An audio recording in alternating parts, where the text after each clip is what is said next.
that you have done, for your wondrous acts.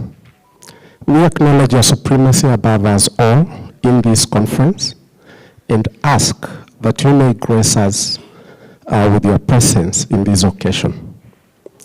We thank you for the gift of life and for protecting all of us, even as we came here. We pray for all the organizations represented here, all the CEOs, all the representatives of CEOs, all, Lord, who have come here to join with us, that you may be with us. We commit everything to you and ask that all things will go successfully for the honor and glory of your name, and that this function may be successful. Be lifted and be exalted, for you deserve all praise. These are our prayers through Christ Jesus, our Lord. Amen. Assalamu alaikum wa rahmatullahi wa barakatuh. Peace be upon you all. A'udhu billahi minash shaitani rajim. Bismillahir rahmanir rahim. Alhamdulillahi rabbil alameen. Ar-Rahmanir Rahim. Maliki yawmiddin. Iyaka na'budu wa iyaka nasta'in. Ihdina as-sirata al-mustaqim. صراط الذين أنعمت عليهم غير المغضوب عليهم ولا الضالين. Amen. In the name of Allah, most gracious, most merciful. All praise is due to Allah, the Lord of the worlds, the most merciful, the most compassionate, the Master of the day of judgment. You alone we worship, and you alone we seek help. Guide us to the straight path, the path of those you have blessed, not of those who have incurred your wrath, nor of those who have gone astray. Amin. Ya Rabbil Alameen.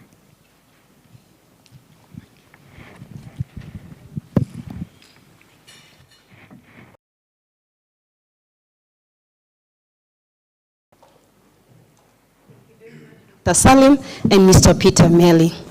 My name is Andanje Chibole. I'll be your moderator for the day. I currently serve at the Policy and International Affairs Division under Customs and Border Control.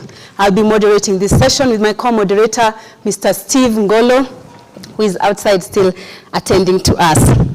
At this juncture, the wise man behind the program said, I introduce the guest present. But you're also senior, so I would want us to introduce each other, because it also can be a bit awkward when you sit on a table with people you're not familiar with. So indulge me on a little exercise as you turn to your neighbor. And this is how I want you to introduce yourself to your neighbor. Tell them your name. Tell them what career. If you talk within 5 minutes, you should also tell them what happened, if that is not where you landed. So within 5 minutes, just talk to each other. Let's break the ice and get familiar. We have been told we are among friends.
Thank you very much.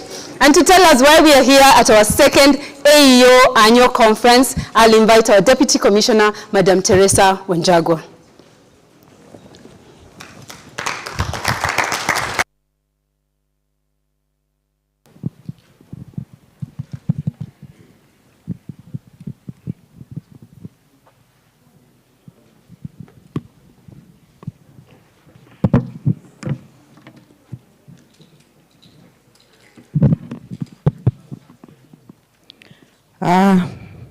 Commissioner Customs and Border Control, Deputy Commissioners present, GIZ representative present, Director WCO Eastern and Southern Africa present, Shippers Council representative present, representative from our partner government agencies.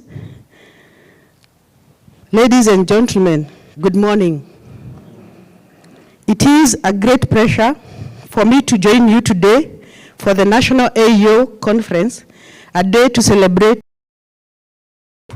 had since the inception of the AEO program in Kenya. I take the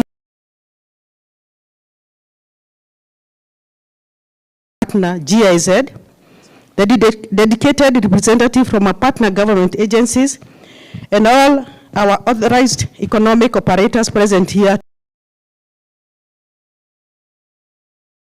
AEO framework will be a big step in boosting the trade facilitation of AEOs in Kenya.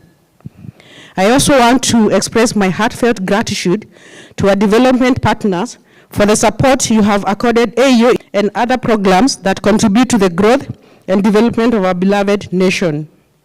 Your support is greatly appreciated. The program serves as an international instrument that not only facilitates trade for the compliant traders, but also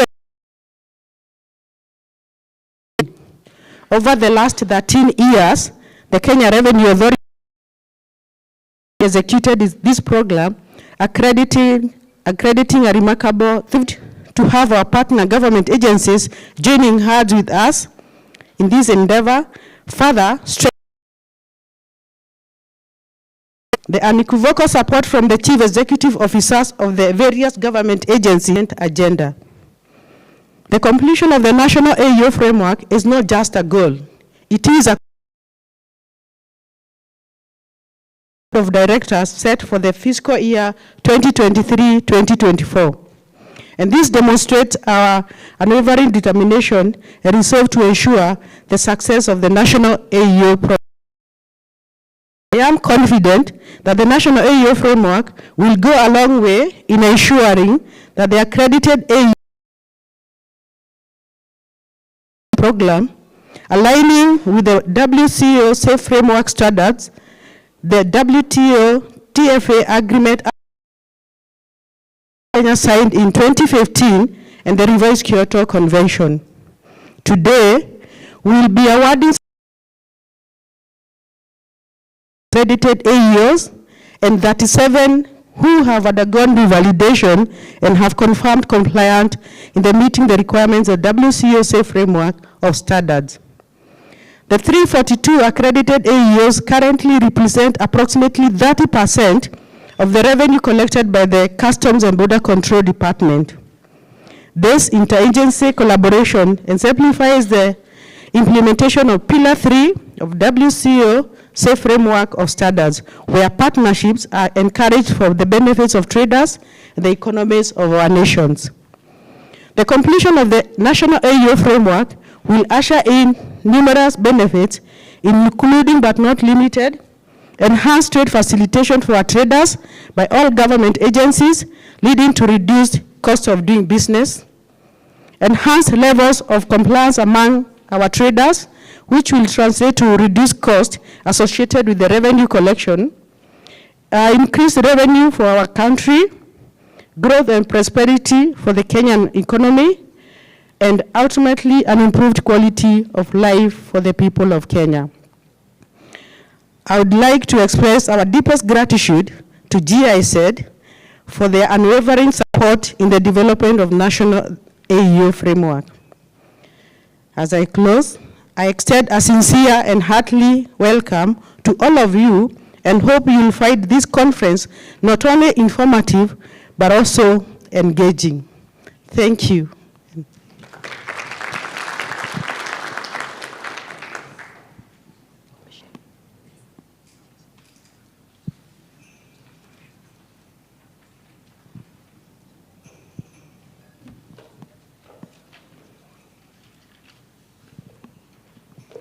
Okay, it's my honor to invite the WCO, ESA, Director, Mr. Larry Liza.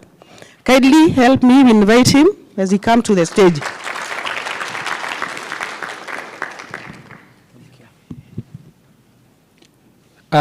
Commissioner for Customs and Border Control, Kenya Revenue Authorities, the esteemed guests, chief executives, KRA staff, ladies and gentlemen, good morning. Let me start, Commissioner, by thanking and acknowledging KRA for having yet another conference on the Authorized Economic Operator Program. As many of you are aware, the WCO launched this program to assist in rewarding traders who have proven compliance in the trade. And in that regard, even as we hold this conference as the second, also happy to share that the Global AEO conference will take place next year between 8th and 10th of businesses in China and the embassies in different countries that are well prepped to assist members from the global supply chain in regarding supporting and Commissioner, let me also take this opportunity to share the theme of the WCO of 2024. Last Secretary General of the WCO, Ian Saunders, launched the theme that simply states custom engagement, but to leverage on the availability of different partners and even the partners that you wouldn't imagine would cooperate. For instance, if there is something that customs can do to leverage TikTok in ensuring that the promotion of customs work is upheld, then so be it. So we want to continue using that to leverage the support of trade facilitation and integration, the support of revenue mobilization and modernization, security, enforcement, compliance, and partnerships, as well as professionalism of customs authorities. At the same time, early next year, the WCO is looking at beginning the pathway towards broadening the framework of the AEO to include those who practice in the e-commerce space, where most of you are, as well as broadening the space small, medium enterprises, as well as the micro and other medium enterprises. So the WCO has already begun a discussion in light of this to see that players across the board are more and more integrated in the AEO framework and in the AEO space. We will be conducting a survey early next year, which we will send to Kenya as usual, on the implementation of the SAFE framework of standards, and just to assist is in implementing better. The Deputy Commissioner that has just spoken has made a reference to the SAFE. For those who are not aware of these pillars, the first pillar is customs to customs more in relating to sharing of information, clearance of cargo and goods, for instance, Kenya and Uganda.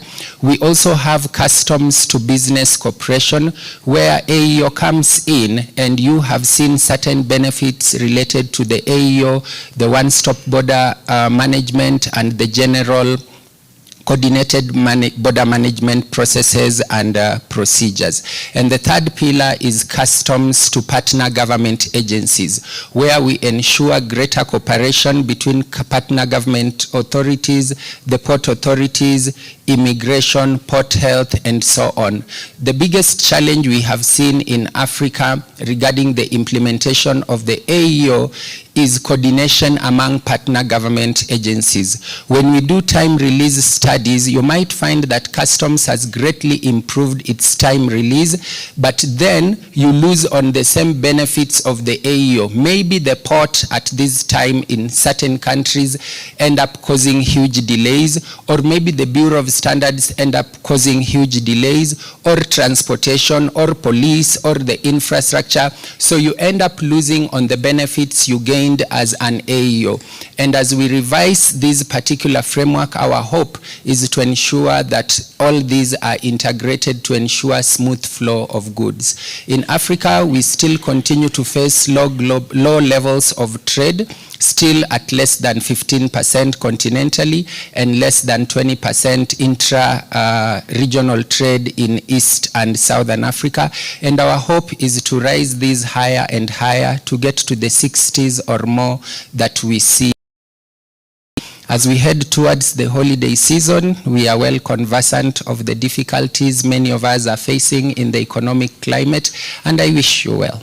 I wish you well as traders, I wish you well as partners, and I wish you well as government. From the World Customs Organization, again to remind you that our theme for next year is to engage traditional and new partners with a purpose. Thank you.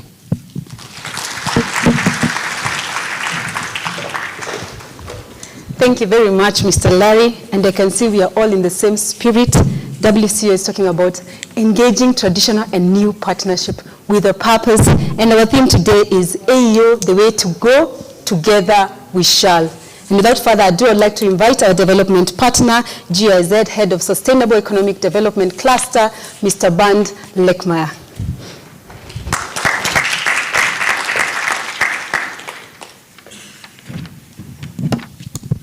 Thank you very much, and good morning. Good morning to the Commissioner, Customs and Border Control, KRA, and to the Director from the World Customs Organization, to all of you in the room, the government partners, representatives from KRA, authorized economic operators present in the room, ladies and gentlemen. It's a great pleasure for me to be here, and I'm super happy to see a room so full of people so that we really have the chance to have a good discussion and a good exchange today. First and foremost, I would like to express our gratitude to KRA for organizing this timely forum, bringing together stakeholders in the Authorized Economic Operators Program to deliver it on mechanisms to strengthen its implementation. And I think we just heard also from Larry on the importance of trade, and especially regional trade within Africa.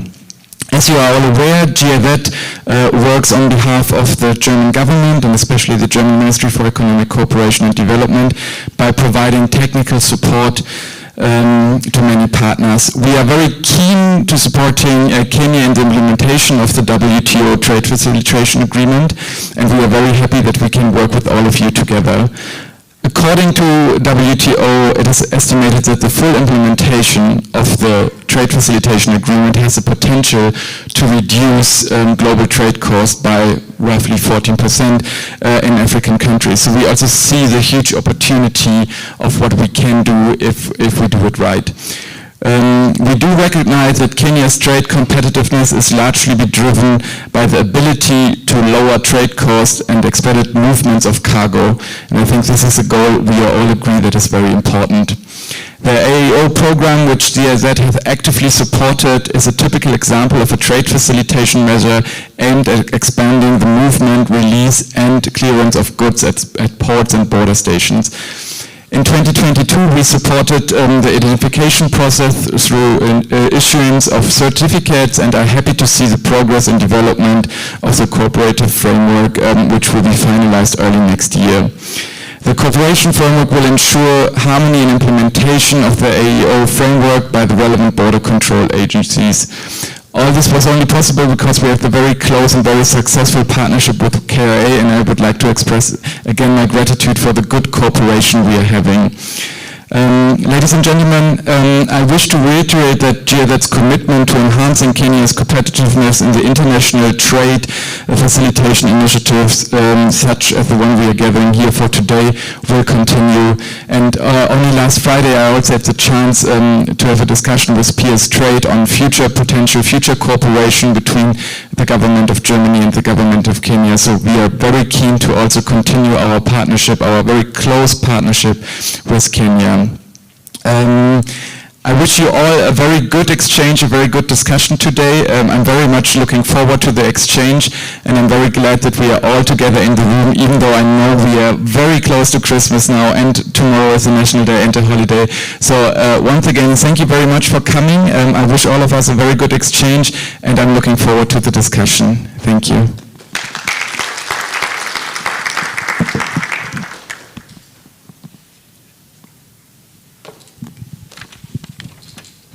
Invite back on stage, Madam DC.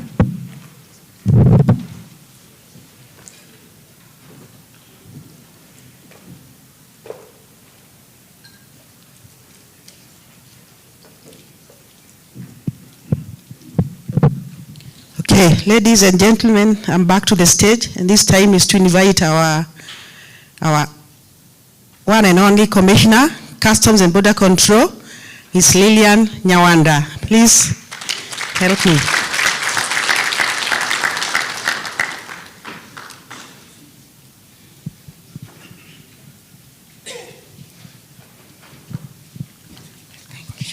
Thank you. Good morning, ladies and gentlemen.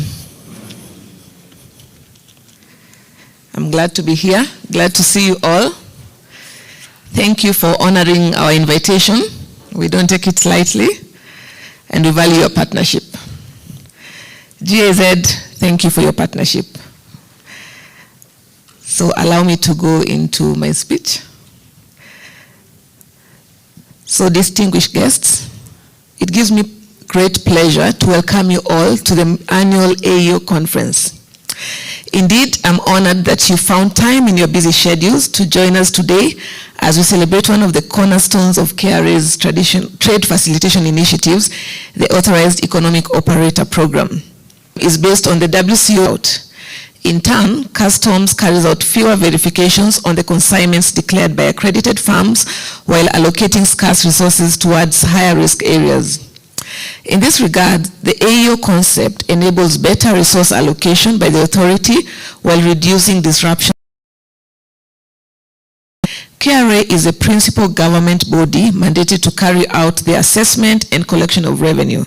In executing this essential mandate, KRA relies on the business community as an essential partner, and we recognize industry leaders present, including the Kenya Association of Manufacturers, the Shippers Council of East Africa, the Kenya Transporters Association, and the clearing agencies led by KIFWA. KRA recognizes that legitimate trade is the engine that drives economic growth and development of the nation. Trade supports agriculture, manufacturing, and service industries that in turn provide employment and avenues for innovation and growth for the economy. It is also through trade that the benefits and effects of businesses are transmitted through the movement of goods and currency. The movement of goods, and by extension, investment and industry, is tightly integrated with customs processes and procedures. It is with this in mind that KRA recognized and prioritized trade facilitation by seeking to improve the ease of movement of cargo. This is achieved through close collaboration developed and maintained by partner government agencies such as the Kenya Ports Authority, the Kenya Bureau of Standards, Port Health Services, the Kenya Airports Authority, the Horticultural Crops Development Agencies, and others are facilitated by our partners at KenTrade. Seamless trade facilitation is encapsulated in the updated WCO framework, which balances the requirements of customs control while promoting the security of the supply chain. KRA implemented the AEO program and a safe framework, not just as a reward for compliant traders, but also in recognition of the significant effect that priority in release can have on trade growth and the attractiveness of the country as an investment destination. The AEO program introduces significant advantage to accredited members through the establishment of mutual trust between regulatory agencies and businesses. Indeed, KRA has observed that at present, up to 30% of customs revenue is paid by AEO accredited traders. This reflects the significant contribution that enrollment to the AEO program has had on overall revenue growth. KRA is looking at expanding the AEO program to include MSMEs and traders providing warehousing services. The AEO program has also been expanded into a regional program within the EAC. This enables accredited regional AEO companies EAC through seamless recognition. One less obvious positive of AEO has been the reduced cost to both parties. KRA appreciates the lower cost of revenue administration from transactions with AEO accredited traders, while for business, the cost of customs compliance is greatly reduced, yielding better commercial returns. Therefore, since compliance checks are based on an intelligence risk ranking, the AEO program has introduced trust-based priority release for consignments belonging to the AEO accredited companies, thus reducing the time consignments lose undergoing routine checks. At the present time, I'm delighted that 342 companies have been accredited to join the AEO program, many others undergoing the accreditation program. The companies currently clearing agents, shipping lines, and transporters. AEO accredited businesses currently receive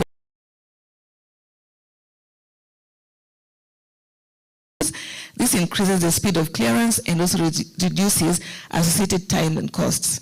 It also improves the represents. This allows the company to better plan logistics well in advance of the arrival of the consignments. Mutual recognition of the AEO status and wider networks across the region.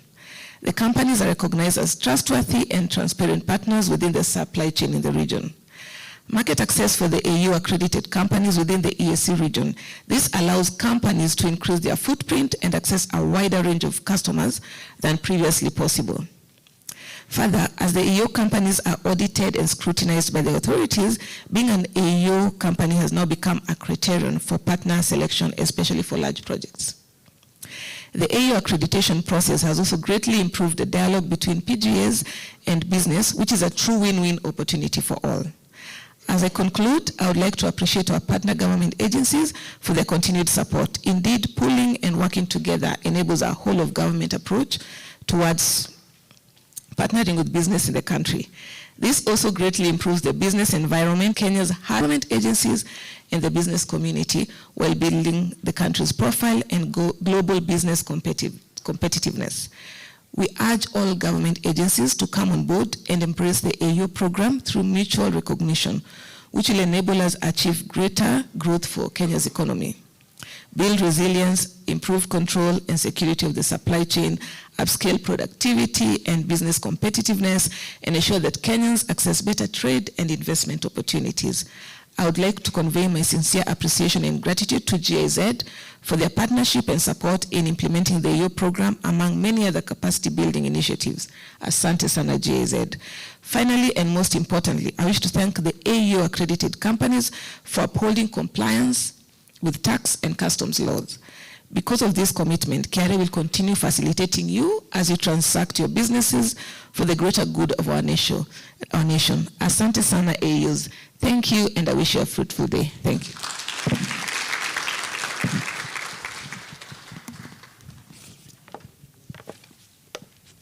Ladies and gentlemen, I know according to the program, we should have breaked for tea, but I'll kindly ask for your indulgence. We have a short presentation on AEO by the Chief Manager Trade Facilitation. Take what has been said to us so far, take what will come from the presentation so that when we go for tea break, you have something to discuss and we will continue the discussion after tea. So I welcome Chief Manager Laura Chow from Trade Facilitation.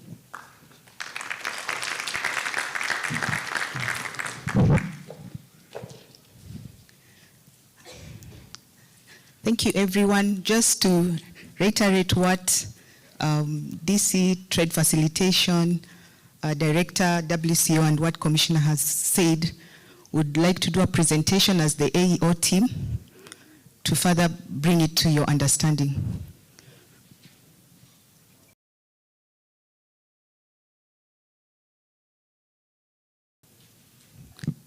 Media team, you may project my presentation.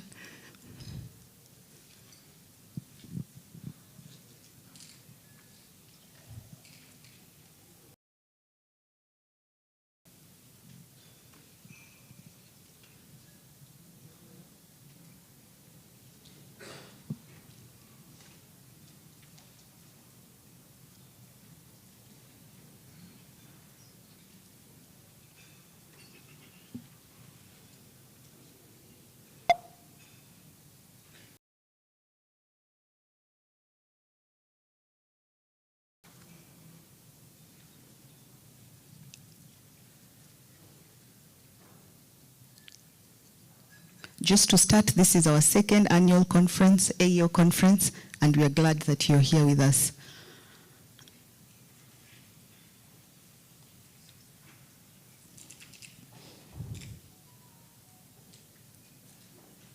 For conditions, the international trade. This was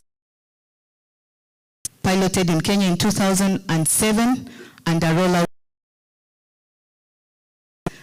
We currently have implemented the regional, so the AEO is anchored under some legal framework, and these are the ones.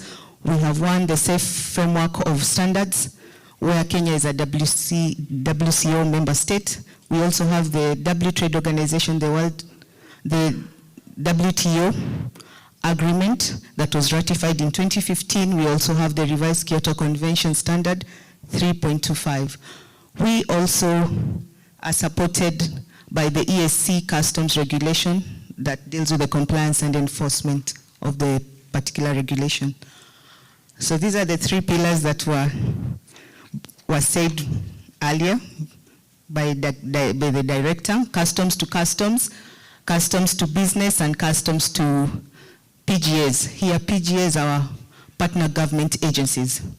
So we have done the two, the customs to customs. This is to other authorities in ESC. We have done customs to business, where we have you as the business partners, and we are going to do the customs to partner government agencies. But just to reiterate the concept, the AEO concept on the customs to business partnership, it's to business community, and it's by way of accreditation. So the SAFE framework of standards and including the PGAs, the partner government agencies in the supply chain. It's also to promote the seamless movement of goods through the international trade, the secure international trade supply chain, to improve cargo security, to protect society through exchange of information, mutual recognitions, and mutual administrative assistance. It's also to strengthen cooperation between customs and partner government agency through the single window. This is through KenTrade here in Kenya. We also ensure compliance with tax laws and all government regulations. So the benefits of AEO to business, I think this will be discussed further in the panel to see if we have kept these words. There is faster clearance of cargo. We are encouraging the enhanced cargo turnover. We are also making it easy to do business in Kenya. And of course, it takes the reputation of the company to another level. We are also hoping that there is improved port efficiency. I think the ones who will have the panel here will tell us on this around if it's been removed, if it's greatly been reduced as you do business in our ports. Next.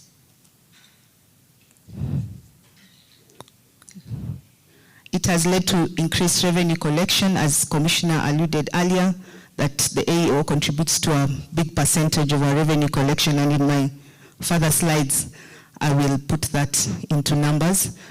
Secures the international supply chain, improves controls and better allocation of resources, and of course the port efficiency. So, who is eligible to be an AEO? It's either you are an importer or an exporter, our clearing agents, our transporters, and all the people who operate the bonded warehouses.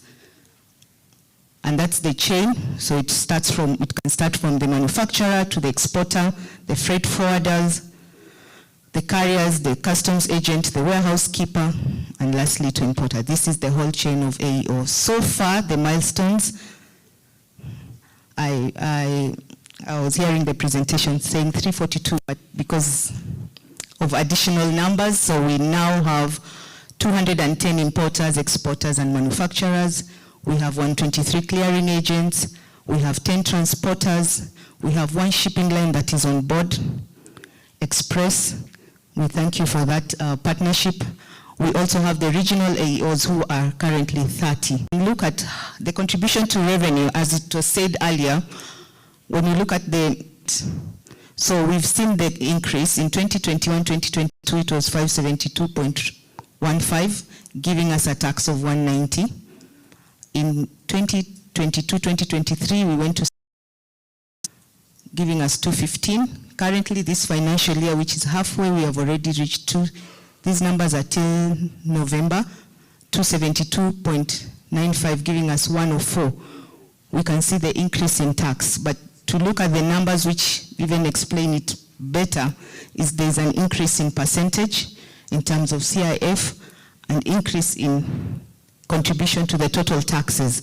So currently, AEO give us 32.37%, and I think that's no mean feat. We thank you, all our AEO partners. I think that needs a clap from all of us. That is good news too. So we are currently operationalizing the 3rd pillar, that is the C2G, which was said earlier that has been quite a task, and it's impacting on the time release study, as you said, Director. So we have seen the advantages of having to operationalize the national AEO framework, and this is, of course, to avoid duplication of processes at the port. We have seen so many, it's quite a number of inspections and licenses needed, and we'd like to streamline that process. We want to align with the various agencies in terms of security programs and the controls they have. We have a draft framework that has been developed and is awaiting review and signing with the various PGAs, who are the KAAs, the KPA, the KEBs, and we will be on it once it's signed. So we want to bring in the PGAs to understand that business and customs want trade to be facilitated. Numbers in AEO and broadening the different categories, which is one of the things we are thinking. I think that's it, and thank you for listening to me. Of how far we have come as AEO, the AEO program, standing at a figure of 344. Not just that, expanding to the region that spread your wings, expanding to the region that there's EAC AEOs, and as alluded by the data we have had and the benefits that we have had allude to reputation, reducing the cost of doing business and easing the way of doing business, and attempting to poke holes into what has not been done. But when we come back, what can be done? And more importantly, what role can you as a person, as an institution, theme, AEO is the way to go, but it needs a togetherness. Together we shall. Ladies and gentlemen, I invite you kindly at the entrance. Please make sure to register. The washroom are straight out. You will turn right. In session by 10:45. Don't worry, we'll make up for lost time. Thank you very much.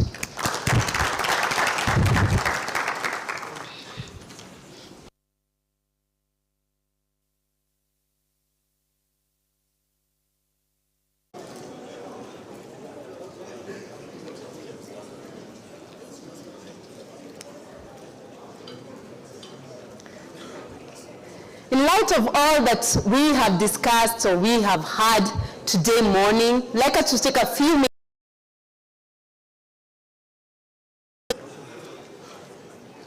I'd like us to take a few minutes just amongst ourselves in the table and highlight what have been the benefits of the AEO program that you're on. Where are the... If you just take a few minutes, 5 minutes, just discuss amongst yourself. Have there been any benefits, or we are just here PRing? Is it a public relations image? We would like to know that when you walk out of here, there are clear benefits that you can attest that enrolling into the AEO program has accorded you. And also there's always room for growth because we are not as exporters, as clearing agents, as transporters and shipping line. And also, the Commission has highlighted that we are expanding to include SMEs. What would that mean? What would that space mean? And warehouse operators. Let's engage in those discussions. We'll be taking in comments from different tables as we go.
I hope in this discussion there's a lot of positive remarks being made. Okay, good.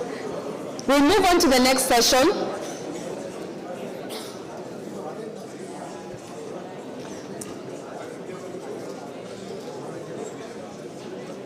We'll move on to the next session, and we'll have Mr. Agayo Ogambi from the Shippers Council sharing to us the experience as being part of the AEO program. Let us welcome Mr. Agayo.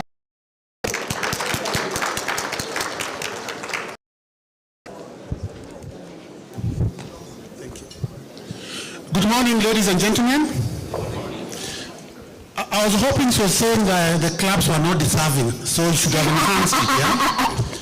So can I get a better clap here? Thank you, thank you. Madam Com, thank you very much. We are pleased to be here. We appreciate KRA. It's towards Christmas. Thank you very much, Mr. Uni. Thank you, KRA, for the stability of the ICMS. I believe you're all happy that there's good progress. Is that true? Oh, makofi tena kwa KRA. Again, I want to say, Madam Com, we are happy that verification has reduced. The physical verification that was causing a delay at the ICD has really reduced. I think they're doing between 8 and 12%, and that is commendable. And then I'm also happy with the progress of the pre-arrival processing. As a Shippers Council, we are part of the team that is working on the modalities for implementation. And Madam Com, allow me to disclose that it's already on piloting, and now they are accepting the BL. So what do you expect of the traders and the business community? Start processing your clearance.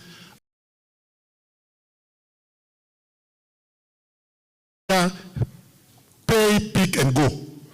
I want to confess that we have an interest in the AEO program and the PAP for selfish interest.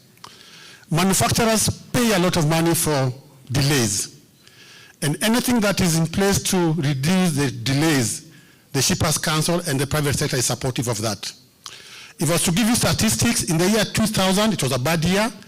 We paid about 3.4 billion to KPA, and I'm happy my friend from KPA is here, because of storage. That excludes demurrage.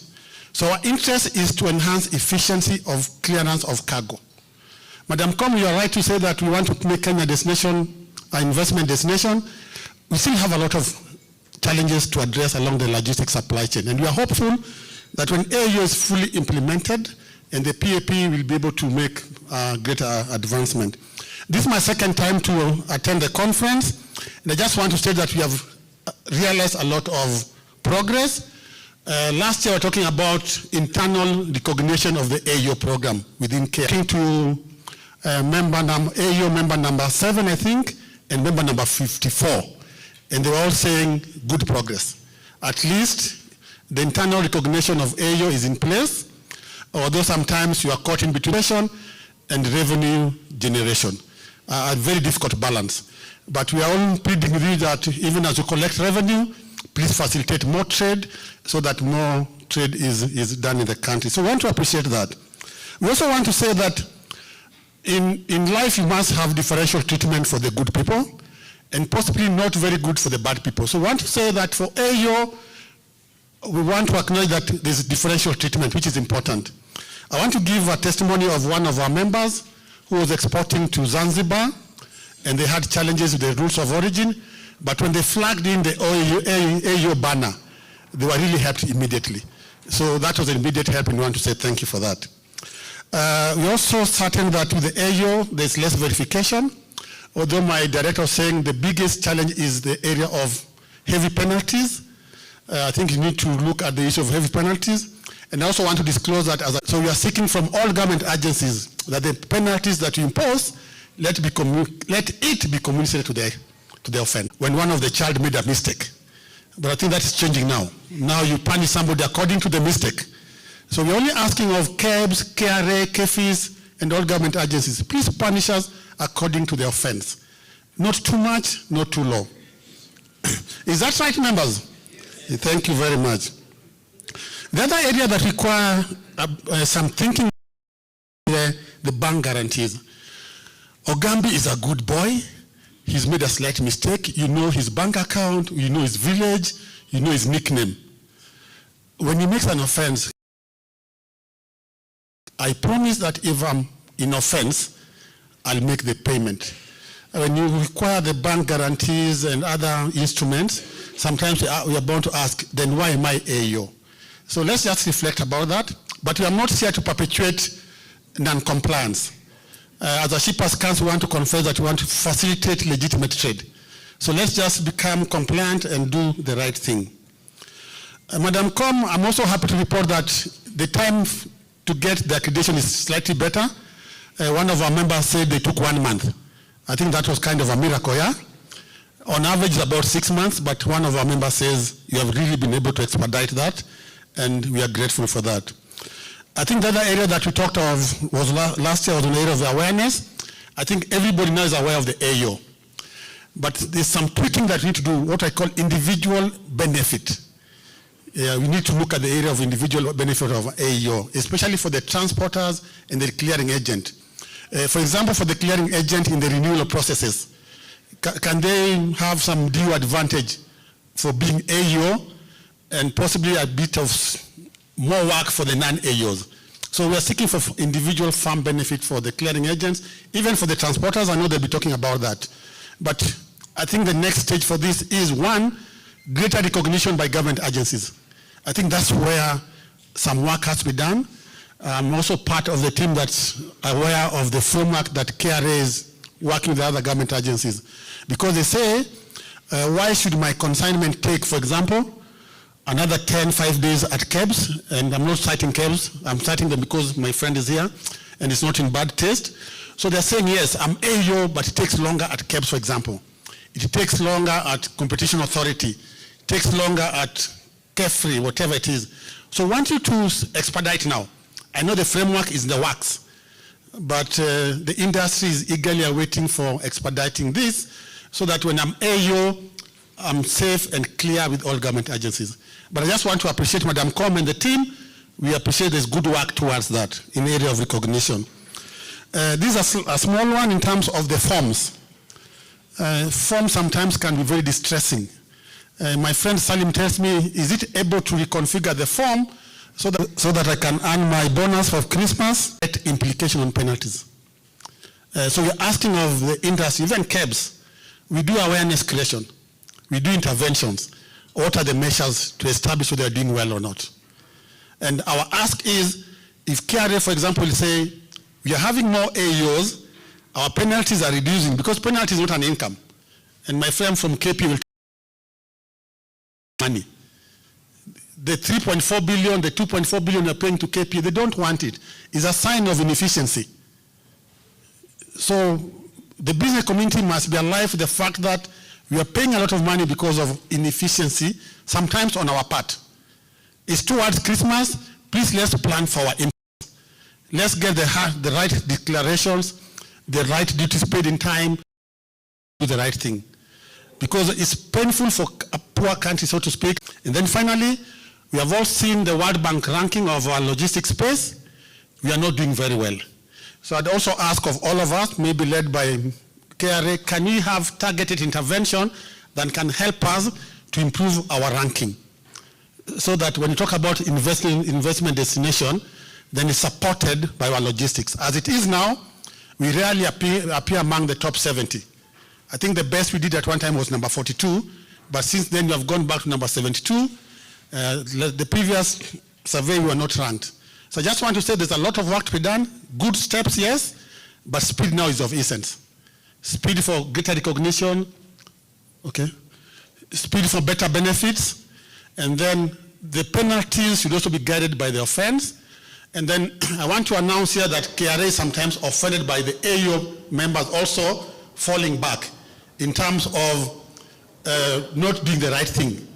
And they are telling us that they're going to flash the red card. Despite the VR saying play on, KRA is going to flag the red card. So I'm also asking you, when you become AEO, please ensure you comply. The good sometimes, the bad sometimes gives the AEO a bad name. But in a nutshell, Madam Com, we are happy with the AEO. Please let's expedite the benefits. And then also let's have relationship managers at the operational levels. And then, where's my preacher friend? You know, preachers don't have last for last. This is the last one. At the border stations, a lot of work to be done. You still don't have your presence and the feel of a benefit of AEO at the border stations. So if you can also think about that, we'll be very happy. So I just want to say thank you very much. And I also want to say that as a business community, we have a role to make our environment better. Kindly join associations, make associations stronger, and then advocate through them, and then improve the environment. I just want to stop there and say God bless all of us, and have a blessed New Year. Thank you. Thank you very much, Mr. Ogambi, for those remarks. And I like your approach. We highlight where we're not doing so well, we emphasize where we're doing well, and we challenge each other to grow. Because seated in this room, as per the presentation, last financial year, the persons in this room contributed 30% to our revenue. This year, Customs is looking at 1 trillion. So 30% of that means in this room, there's about 300 billion amongst yourself. You should clap for yourself. That's not easy money. So thank you very much. Shah from Kenya Association of Manufacturers. He's the MD, Nails and Steel. Let's accord him a proper clap.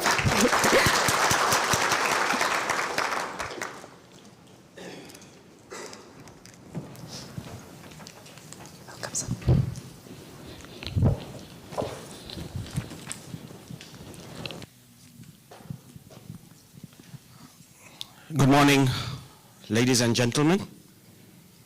All protocols observed. I am the Managing Director of Nails and Steel Products, which is a steel manufacturing firm based in Nairobi. We manufacture steel products comprising of wire products, flat products, and roofing sheets. I'm also the chairman of the wire sector, of the metal sector of Kenya Association of Manufacturers. In addition, I also chair the technical committee of the wire industry of Kenya under the Kenya Bureau of Standards and represent the wire industry at EAC. I stand before you today to highlight the transformative impact that participation in the AEO program has had on my business and why it is imperative for more members to join this initiative. The AEO program has emerged as a pivotal force in fostering seamless international trade, enhancing efficiency, and fortifying the foundations of businesses like mine. For example, when a vessel is under the AEO program of the cargo, the same applies for critical spares, which are air freighted when our plant is down. We are able to get the spares within a few hours once the spares has landed at the Nairobi airport. In both cases, we do save huge amounts in both damages and opportunity costs. Sometimes delays do occur from CAB's verification and KP. The program has been instrumental reducing bureaucratic hurdles that often hinder the smooth flow of raw materials and spares both by sea and air. Through streamlined procedures and electronic documentation, my business has experienced a significant reduction in clearance times, enabling faster deliveries and ultimately boosting production efficiency and customer satisfaction. Moreover, the AEO program has created an environment of transparency and predictability. The standardized procedures have minimized uncertainties associated with cross-border transactions, fostering an atmosphere of trust among trading partners. This newfound confidence has not only fortified existing business relationships, but has also opened doors to explore new markets and forge new alliances. Beyond its impact on individual businesses, the AEO program plays a pivotal role in promoting economic growth on a broader scale. By facilitating the efficient movement of goods, the program contributes to the overall vibrancy of global commerce. This interconnectedness is vital in today's interconnected world, where success is contingent on our ability to navigate and thrive in a complex web of international trade. I implore all businesses, especially the manufacturing, to consider joining this AEO program, as its benefits extend far beyond the confines of individual enterprises. By collectively embracing these streamlined processes, we can contribute to the creation of a more agile, interconnected, and prosperous global trade ecosystem. In conclusion, the AEO program stands as a beacon of progress, propelling businesses into a future where international trade is not just a challenge to overcome, but an opportunity to seize.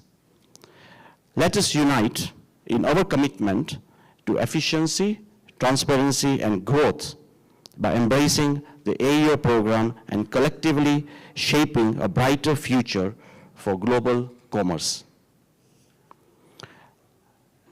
And at the same time, on behalf of CAM, I would extend my gratitude to the AEO team for doing a fabulous job, especially for the AEO program to succeed And we would like to take this opportunity today to invite the team to come and visit our manufacturers and onboard more members. Ladies and gentlemen, let's give a round of applause to the AEO team. Thank you very much. Thank you very much, Mr. Shah, for your positive remarks. Next, I'd like to invite representation from Kenya Transporters Association, Madam Mercy Ireri.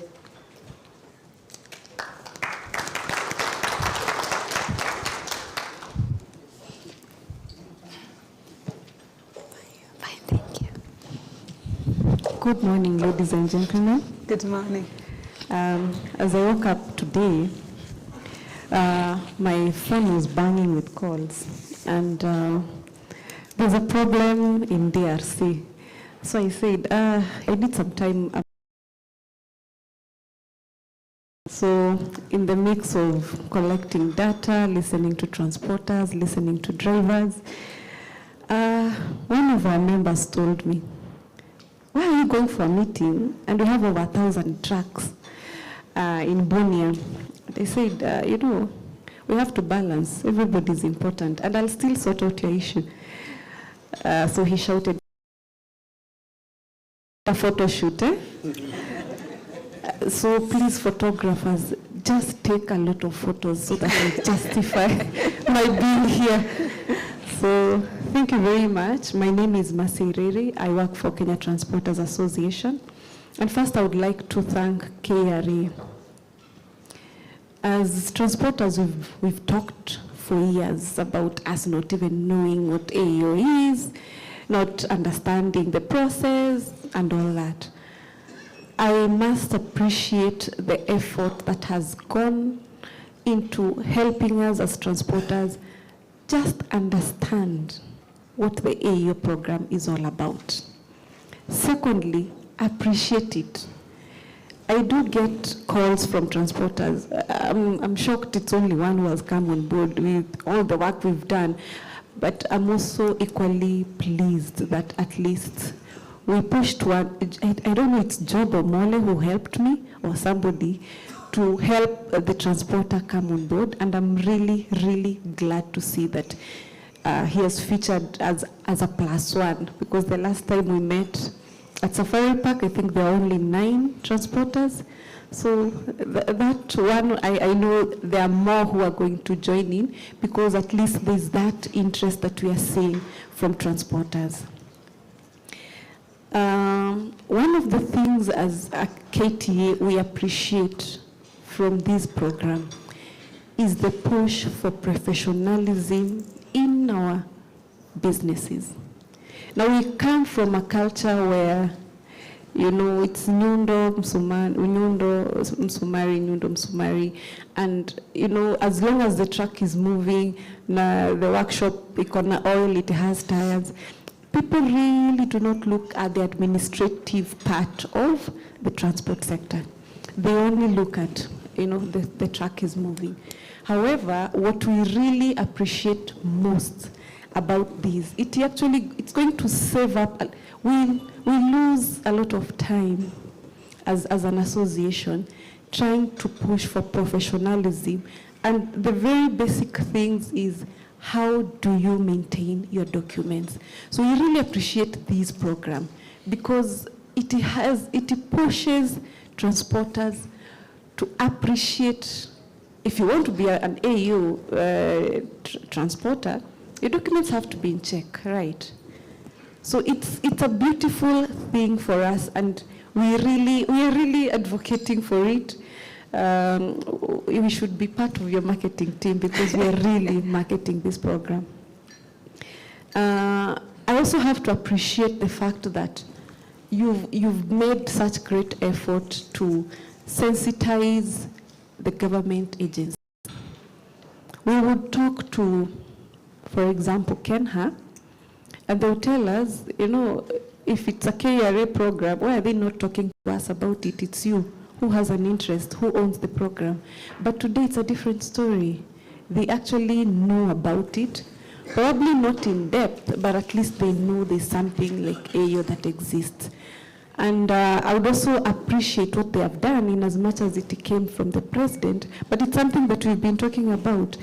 Could we way from a point of entry and records where, or you are a good transporter? So that is coming on, that has come on board, and thanks to the president. However, the beauty with working with some institutions, and I still give an example of Kenha, is that you can achieve a lot as KRA because of the systems, banking on the systems that they have put in place. As transporters, we also realize we work with institutions that probably are not also well kept, I would say, in terms of administratively, like KRA, like Kenha. We have the police. You can imagine somebody calls and says, you know, my truck has been detained because of this offense, and I've been asked to pay a cash bill of probably 10,000, let's say 10,000. And I'm supposed to attend court within 14 days. So on the day to go to court, you're told, Ebu, show me the receipt. You know, that serial number doesn't exist. Ulilipa nani? Say, you know, I came here, you can see the documents. No, boss, you're wasting our time. Go back, I don't know, go and look for that person who wrote, and you paid the cash bill. Right? And those are just some of the very simple cases we have. Very, very simple, which are not heartbreaking. We have some very heartbreaking stories. So you see there's a need probably to up their game. Why can't we automate the OB? And you know, when we were starting the export booking module, as you're starting the journey to the other side, it shocked me that he had committed murder in Gatondo, and I remember at some point I was being interrogated, and I said, no, he's a very good driver. In fact, I went to the transport. This is a Pancho driver, all this, all that. But you can see, once we are able to link our systems, you actually uproot, you know, some of the evil that is underlying, you know, or is just within us. So let me tell you, this program is beautiful. I might not have all the time to talk about it. And also a lot of people, because a lot of transporters have not come on board. For KTA, we have over 1,000 transporters. So you can see 10 is a very humble number, and we have a lot to do, and which for us, we will push to continue doing. However, we also need to really focus on how do we work with other government agencies. Of interest to us is the police. The police, if that process of OB is automated, let me tell you, it also helps KPA, you know, doing the background checks of who's supposed to come at the port. Because, look, we do not have the machinery to do some of these things. At the CFSs, we realize that we take even 5 hours sometimes waiting for the arming of seals. It's a small problem that could be solved. How do we help AEO transporters not to wait for so long? How do we, you know, we committed as KTA to even print stickers, a KTA sticker, a KTA logo, and AEO, so that when you see to just say, only AEO, please expedite. So how do we help? Because the CFSs and the warehouses, we're having a bit of a challenge. Is it solvable? Is it easily solvable? In my opinion, yes. I also have to congratulate KRA. At the beginning of last year, we used to have tons of challenges. And as KTA, we started looking at how many hours and who is the cause. So if it's KRA, if it's KRC, if it's that. In last month alone, We used to have KRA, KRC. But today, I've just received that report. I was looking at it, and we're going to publish it before the end of the day. We only had a challenge with KRA only on 24th. Imagine the whole month. Imagine. They deserve a clap. And the downtime was only, let me say only 3 hours. From 1,700 hours to 2,000 hours, and it was a system challenge. And I can assure you from Kenneth, he actually communicated to us we are having a problem, and we were not so dashed. So I think that applause is kidogo sana. Please, let's give them a better clap. From the benefits, what I've really taken home about is how do we improve the issue of infrastructure. I think through your influence, and for us as KTA, we can be support because of the way we try to track areas of wastage of time. Probably we can see, why do we have trucks in Bunia, Fataki for 1 month? I'll try to send out photos. The roads are pathetic. Trucks are moving at 30 kilometers per hour. So that means, because I've been told there are about 1,000 trucks, you can imagine that turnaround and the amount of revenue we are losing. So I think through this program, we can try to push also countries, if possible, on areas where, those areas that and infrastructure. I thank you.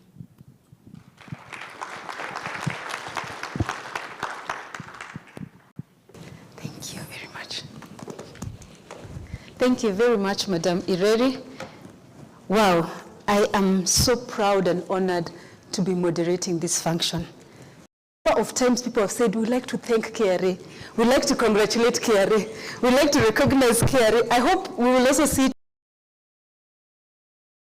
today, they will be tweeting in those words. Congratulate, thank, recognize.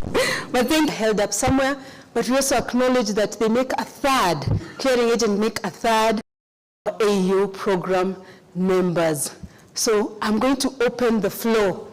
Who feels confident from Kifwa? That's their experience as a clearing agent. Salim, kindly.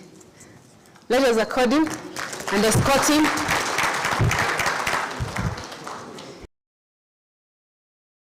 A bit concerned. 5 minutes, please. Once again, good morning and assalamu alaikum, and peace be upon you all. My an elder member of KIFWA, Kenya International Freight and Warehousing Association. I'm also representing the Cereal Millers Association in all port matters, and founder member and list provider, farm. Initially, when the AEO program was floated as recognition, was one of the major, and a marketing tool, was a major mover for us to embrace and apply for an AEO status. And that client is here. She's an AEO. She's representing that company. Just by a show of hand, can I ask Alice from Amiran? She's the one who has actually pushed us to become an AEO. Yeah, Alice.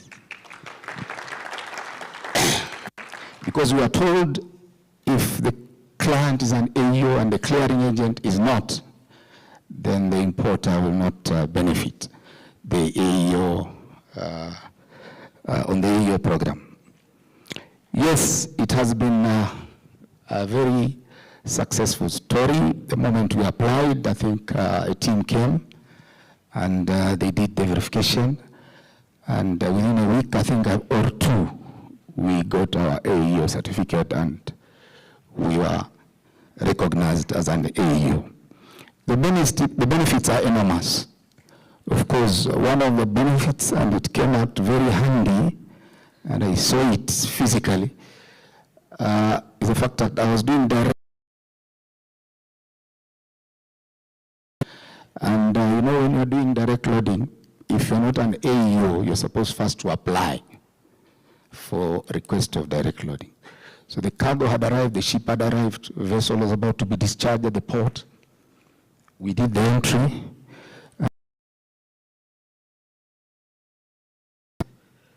Of the chief manager port operations. By the time the chief manager had looked at my request on the entry, he just told me, when AEO, the client is an AEO, just go and get your cargo. It has been released. So I did applaud for that immediate release. You know, it was to take a process, but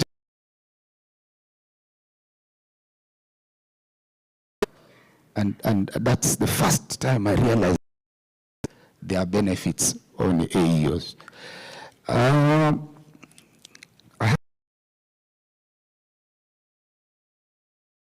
Every Friday, and we have a lot of discussions that go on in that meeting, namely the 24/7 operations, the PAP. PAP is already on Banagayo. We have been told it's already on. So ask your shippers to start giving us ladies. We register, we get the entries passed, we get the released by KRA, then we start the process of getting the port charges. That has been a major challenge, and it was, you know, bringing a lot of challenges and delays. Now that PAP has addressed that, we will be paying your port charges in advance. We will do the entry in advance. Verification and releases will be done before the vessel arrives. And this is a scenario that we've been looking forward to for a very long time. It is now happening. So again, a big thanks to Kenya Revenue Authority and Kenya Ports Authority. The embracement of PAP is on. It's going to be. We don't need all those details provided by the big players, the manufacturers, the industries.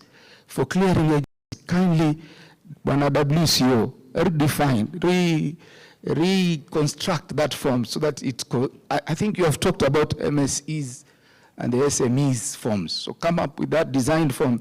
Then you'll see many of the clearing agents embracing the AEO program.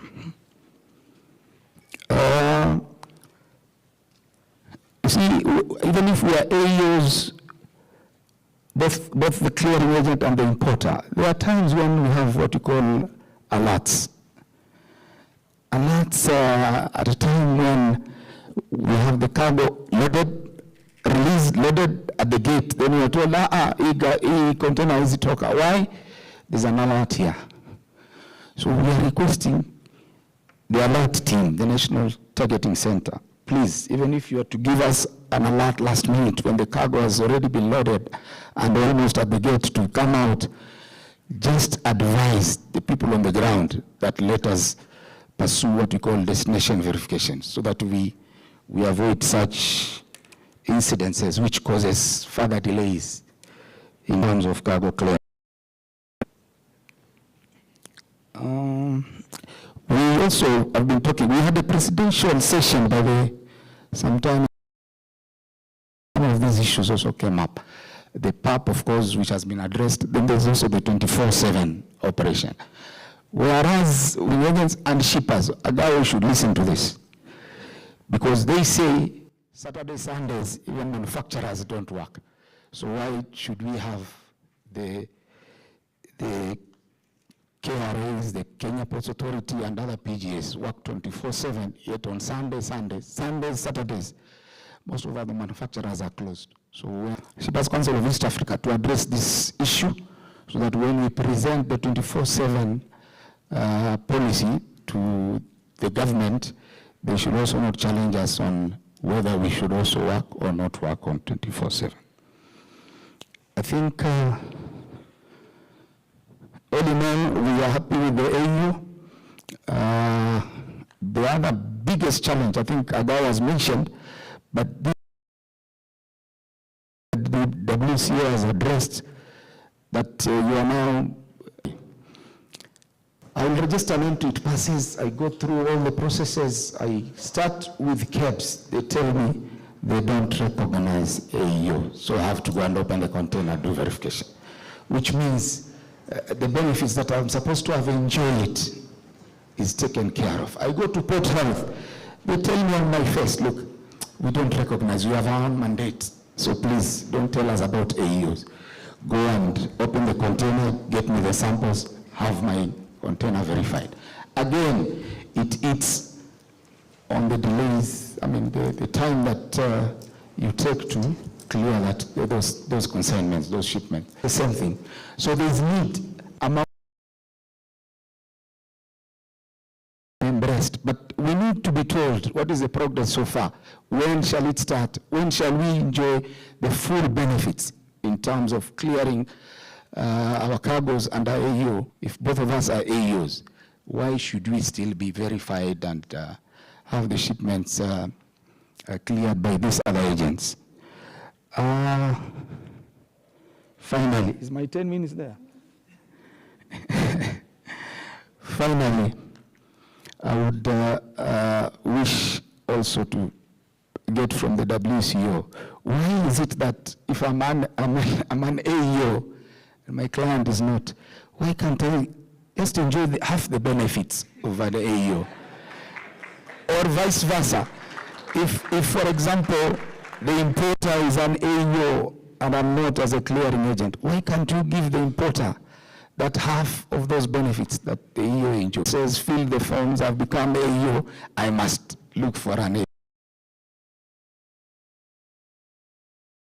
A basis where at least half or 50% of the benefits that they should also benefit. I think with those few remarks, I thank you so much.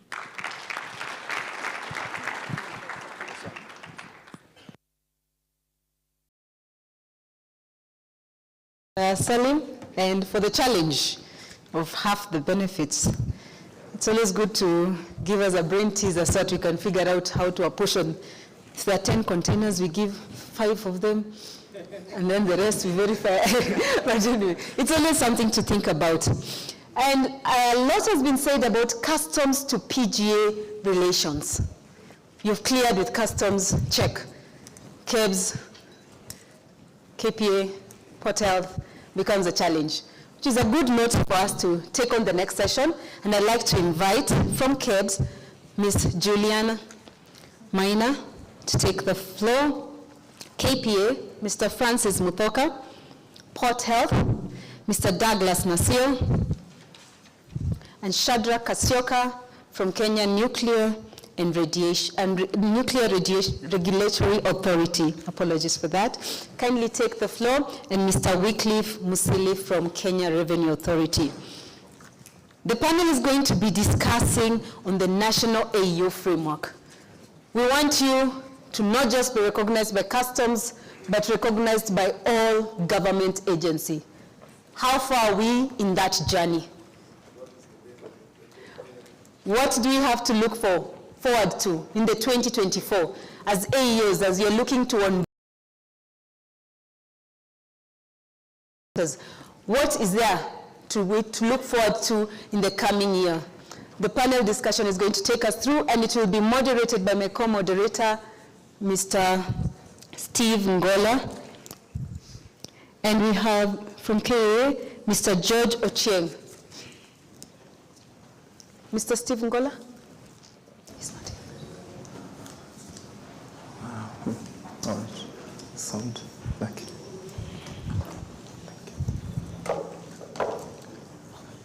Yeah. I told you. Yeah. I think we can organize or is it?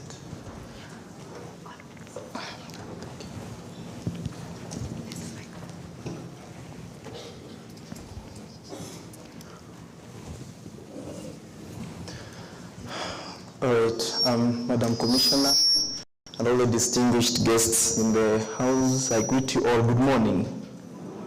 Because we already have a team of 13 government agencies that we are working with, and because we are who can be able to resolve some of these things. But of course, they've been realized as we are still working on it. So, in as far as clearance process, for AEOs, I can say that is being done in terms of customs. But with the PGAs, I think this is where we are now working on, and that here to inform you of the progress in regards to the national AEO framework. Oh, thank you. Thank you so much. Is that we are actually up here, we are delving much into the third pillar of the AEO framework. That is the government to government or customs to government. And as we discuss, just open your minds up and think through for us so that in case there is anything you really feel can be brought in, then just like we did promise your listening partners, and because we want to facilitate the trade, feel free to bring it on board. Thank you so much, Mr. Musili. Let me start with the only lady in the house, Madam Julian. Welcome. Now, tell us, from your agency's point of view, which are some of the steps that have been made towards achievement of the national AEO framework? If you look at KEBS, yes. Okay, as Mr. Musili has said, we have several benefits that KEBS is promising to accord the AEOs. At the moment, they've not been implemented until the framework is ready and it's signed by all the CEOs from all government agencies. But however, I can take them through an overview of what we promise to do once the same is implemented. I want to inform you that KEBS mandate is trade facilitation. So through this program, this program also helps us in achieving our main mandate. So I'll start with the criteria for eligibility or recognition. KEBS will be recognizing several people who include people with DMARC. Where most of you are, all of you are aware of the DMARC process we have at KEBS. We'll also be recognizing those with a product registration certificate. That's a scheme that we just started, I think, last year. And we'll be recognizing certificates. Those are the people whom will be according the AEO title as being the following benefits from KEBS.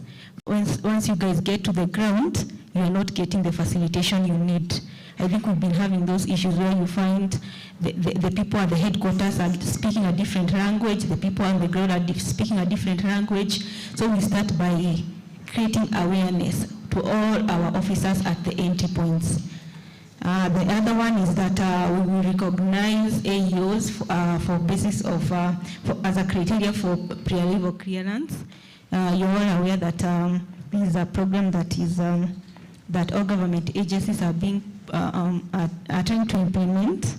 The other one, we are going to be processing AEO client application within 2 hours. So the moment you become an AEO, national AEO, and we have your application on the desk, we make sure that you are processed within 2 hours, and you leave, okay, and you're happy. The other one is there'll be reduced interventions. I know this is an area where most of you have an issue with regard to interventions, especially with KEBS. We usually target products a lot, and once we target products, whether with COC, without COC, we sample at the ports of entry. So we are promising that we will reduce interventions, since all AEOs are trusted clients, our trusted clients. So we will reduce interventions and we will profile you as low risk. Also, where we need to intervene, we will be doing so at your premise. We will follow you at your premise. We will not stop you at the port of entry. We allow you to go, and then we will follow you at your premise for verification. The other one is we will ensure we appoint AEO champions at all points of entry, so that anytime you have an issue with KEBS as an AEO, you have someone to go to, someone who will take up your issue very fast. And there will also be a help desk that mainly who's an AEO with an issue, or an AEO who needs clearance, a national AEO.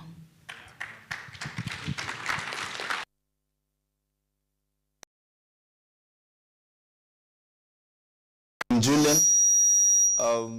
Mr. Salim had mentioned something when he was doing the presentation. I hope you have had quite a number of interventions which are coming in through KEBS. Yes. Progressive briefs, that will of course be coming.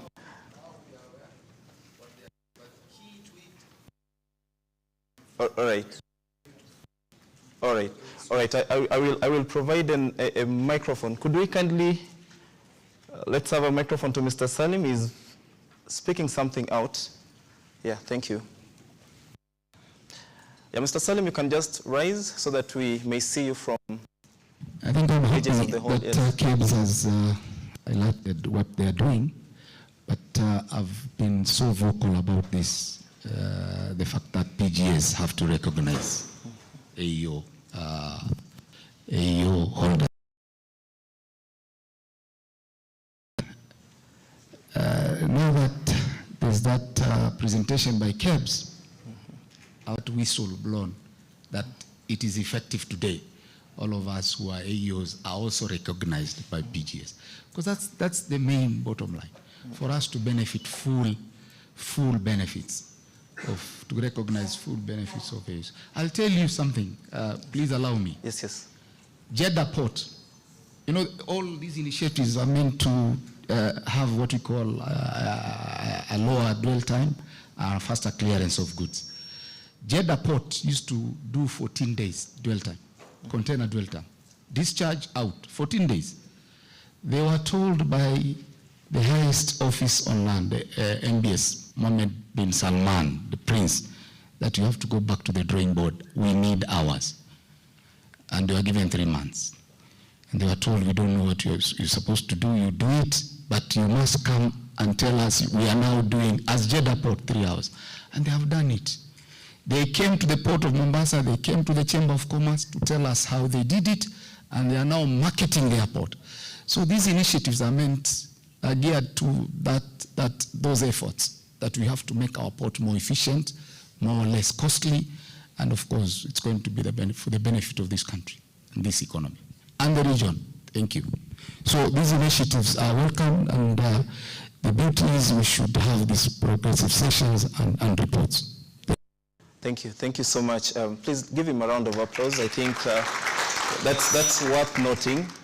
That is worth noting, and I believe a gentleman and a lady, I believe you are taking note of the floor. Let me restrict the discussion up here first, and then I will throw it down to the audience, if you allow me. Yes, Mr. George, how about KAA? What are we doing? What are the steps that you have made?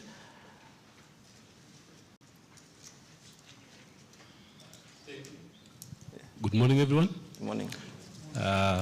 First, I have to say I'm happy to be here today and to share with you some of the plans and actions that KA have taken into place to enhance the AEO process. The first step that we've done is there is the full management commitment to support the AEO process and business, starting from the CEO all the way. Then, and that's why I'm here. Number 2 is we do a lot of stakeholder engagement with our cargo players at the airport, part of which we do together with the KRA. The sessions that have been happening, we've invited, and in fact, it has even led to an increase in AEO numbers. This was just, we've had 2 sessions and we've promised to continue.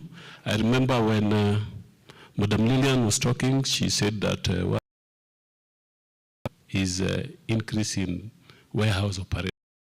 And as you know, we have a lot of transit sheds at the airport. I know currently could be doubling up as clearing agents, but we are looking at the opportunity of making them to be fully AEO, even in terms of the transit sheds. Cargo business at the airport is driven 100% by the transit sheds, so I think that's an opportunity that we can take further. Then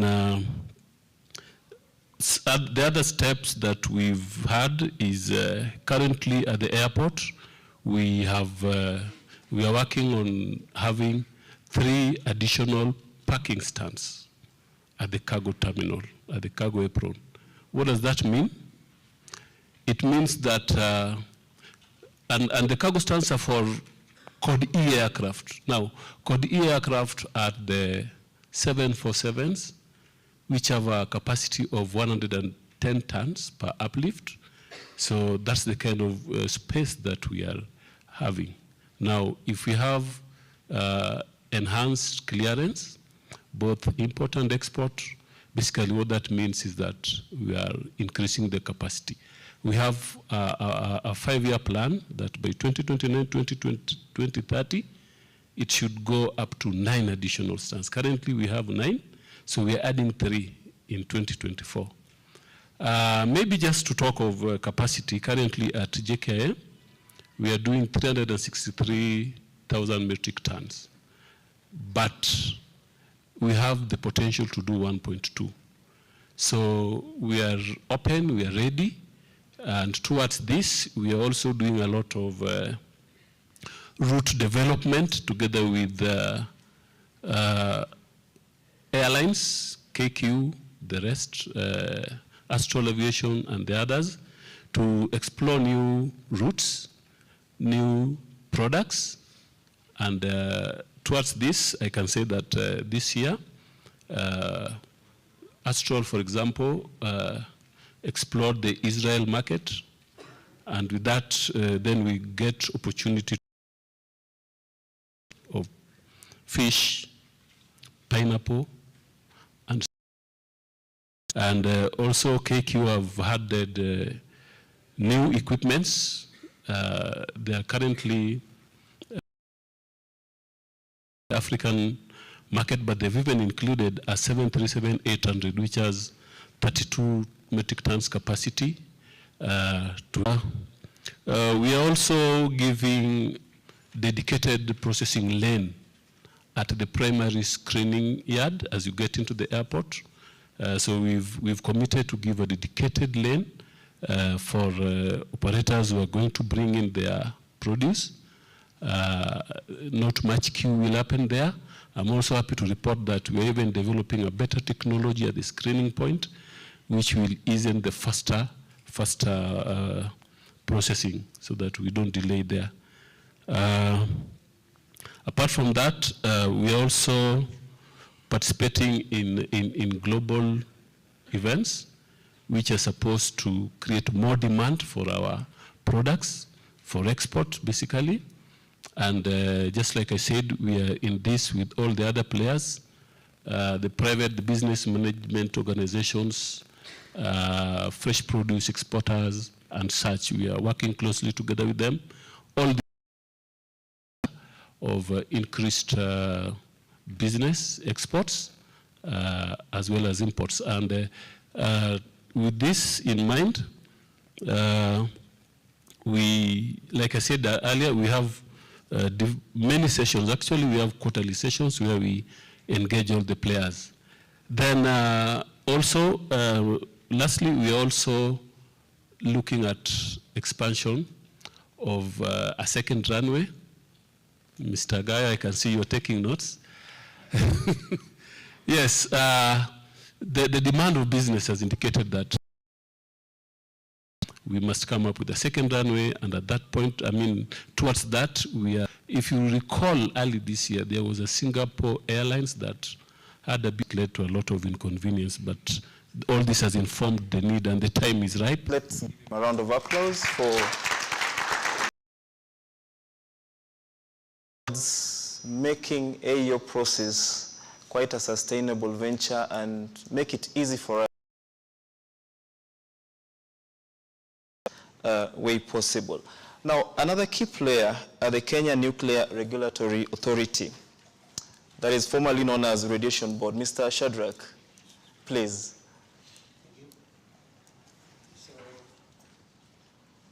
Yeah, it should be on.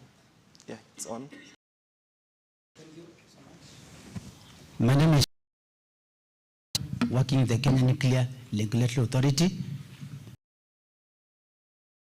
Most of you know the Radiation Protection Board. We're just 3 years old. So basically what we are doing is that now we are a member of AEO. Our mandate is to protect persons, property, environment from harmful effects of radiation from Mombasa Port.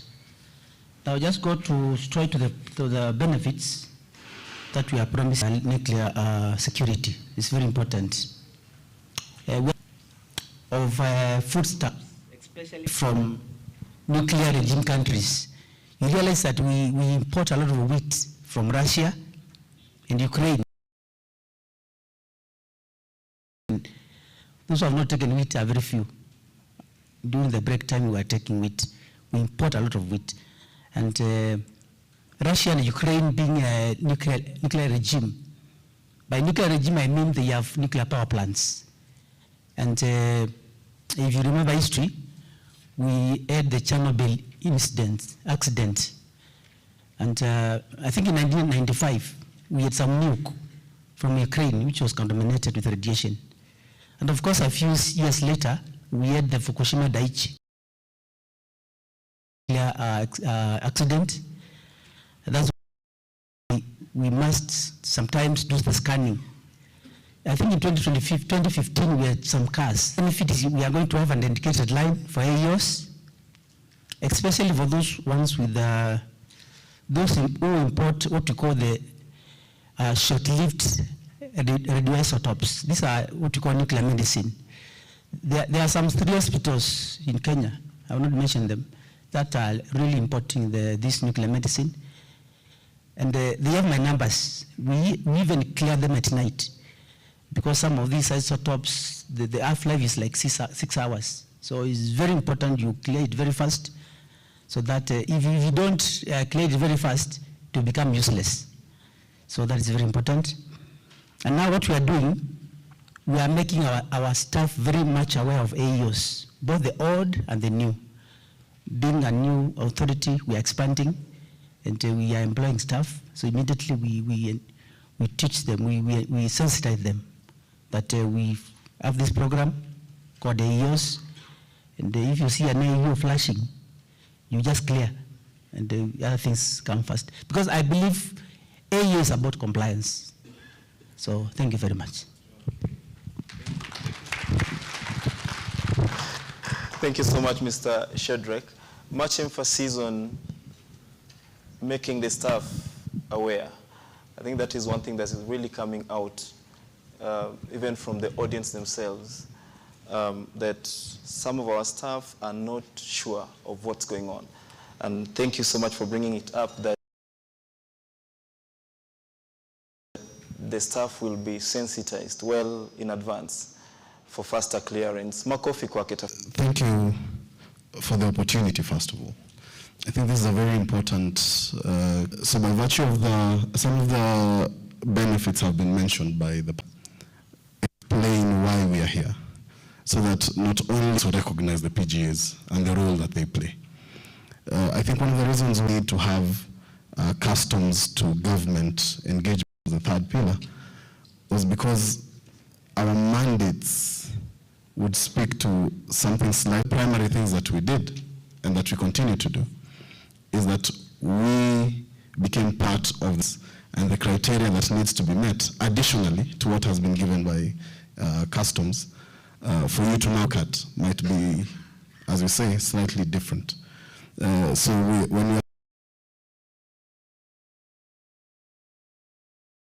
customs, but in a good way, when they give us the presentation on what they require for someone to qualify as input on what would be beneficial to us. That way, it would deal with what Salim was saying earlier, that you clear with customs and you think you're done, but all these other agencies still say, no, you do not qualify.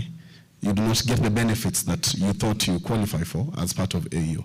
So what we want to do when we're having the national one is to have all our input put in place. And that's why we're part of the technical working group. And we continue to forge ahead. We shall leave, higher levels to decide on the start date of that, but we continue to have the engagements in terms of the national technical working group that encompasses most of the PGAs that have a role to play in terms of cargo clearance. The working group, we've also done a lot of work and in collaboration with Kentrade. I've seen some representation, I can see Mr. Ochieng there from Kentrade amongst others, in terms of risk categorization. What we want to do, because we have a raft of consignments or commodities that are under the jurisdiction of approval by Port Health, but by virtue of different criteria, including compliance, including the kind of consignment that is coming in, including who is importing or exporting, we are currently categorizing, or we've developed a risk engine through which you can then sieve and decide what levels of interventions are required. In an ideal situation, and that's what we hope will happen, anyone who qualifies to be an AEO ideally should be low risk in terms of categorization. So you get the most minimal of interventions that will come into place. The key challenge that we look at is, by virtue of the consignments that we regulate, food items, drugs, chemical substances, they, in their very nature, tend to be high-risk commodities. But how best can we find the balance between you wanting expedited clearance, if possible, no intervention at all, versus me, who wants to have that control and ensure that we look at the safety of the public and find a middle ground. It helps that our mandate, even before we look at it from AEO, is drawn from the international health regulations. And these talk about a three-pronged approach. You know, you provide protection against importation or exportation of communicable disease by putting in measures that are commensurate to the risk and limited to the risk. And then the third bit is that you ensure that you do not unnecessarily interfere with international traffic and international trade. So our mandate already talks about, if you compare it with what we're dealing with in terms of AEO, it's more or less the same thing. So how best can we find that? So we are talking about the risk management module. The only way this can benefit all of us is if people are compliant, because it's a fluid, engine or service channel, blue channel, and the interventions will be less. So one, the risk management module. Two, minimal interventions for anyone who now qualifies as an AEO. If it's sampling, if it's lab analysis, if it's the frequency of, checking your containers and the likes, it is kept to a bare minimum. And that is something that can also be configured. You decide how frequently or after what period of time this needs to be done. And then we're also talking about things like, efficiency in turnaround time, especially for lab analysis. We've already started prioritizing AEO clearance, even as is. Once within the system, the ICMS and the Kindred system, a consignment is flagged as being AEO, and this is now still customs AEO, it's already being given prioritization. So we've already notified our staff that all AEO flagged applications, we are fairly confident or comfortable in giving them, expedited clearance. And finally, as our fellow colleagues have also mentioned, we're doing a lot of change management, we're doing a lot of staff sensitization, because it's not easy. If you think of it from our standpoint, it's not easy to tell an agent or an officer, clearing an officer from our end, that if you see a consignment from Agayo, just let it pass, just approve it and let it go. Because that is how they understand it from day one. But the change management is to say that we are in collaboration, because you have also committed to doing the required things, the right things, so that we can then give you prioritized approval, so that you don't have to go through all the relevant mechanisms or the traditional ways of giving the approval. Overall, for us, the benefit both ways is that for us it also reduces the vulnerability of the consignment within the value chain. The more stops and interventions you have, the higher the risk of the organisms or microbes or malfeasant substances that we do not want to get into the consignment getting into it. So the faster we can clear it, the better for everyone. The fewer interventions we can have, the better for everyone. So for us, it's just finding that right balance. And with the AEO program and with the work that we're doing behind the scenes, I think that's where we shall reach together. Thank you very much. Oh, thank you. Thank you so much, Mr. Douglas. One thing coming out is that when you benefit as AEO, we also benefit, okay? So it's not actually one way, but it's all round. Your benefit is our benefit.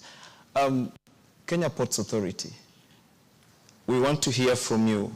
Which are some of the steps that you are also making towards achievement of the national AEO implementation framework and all that? That is Mr. Mutoka.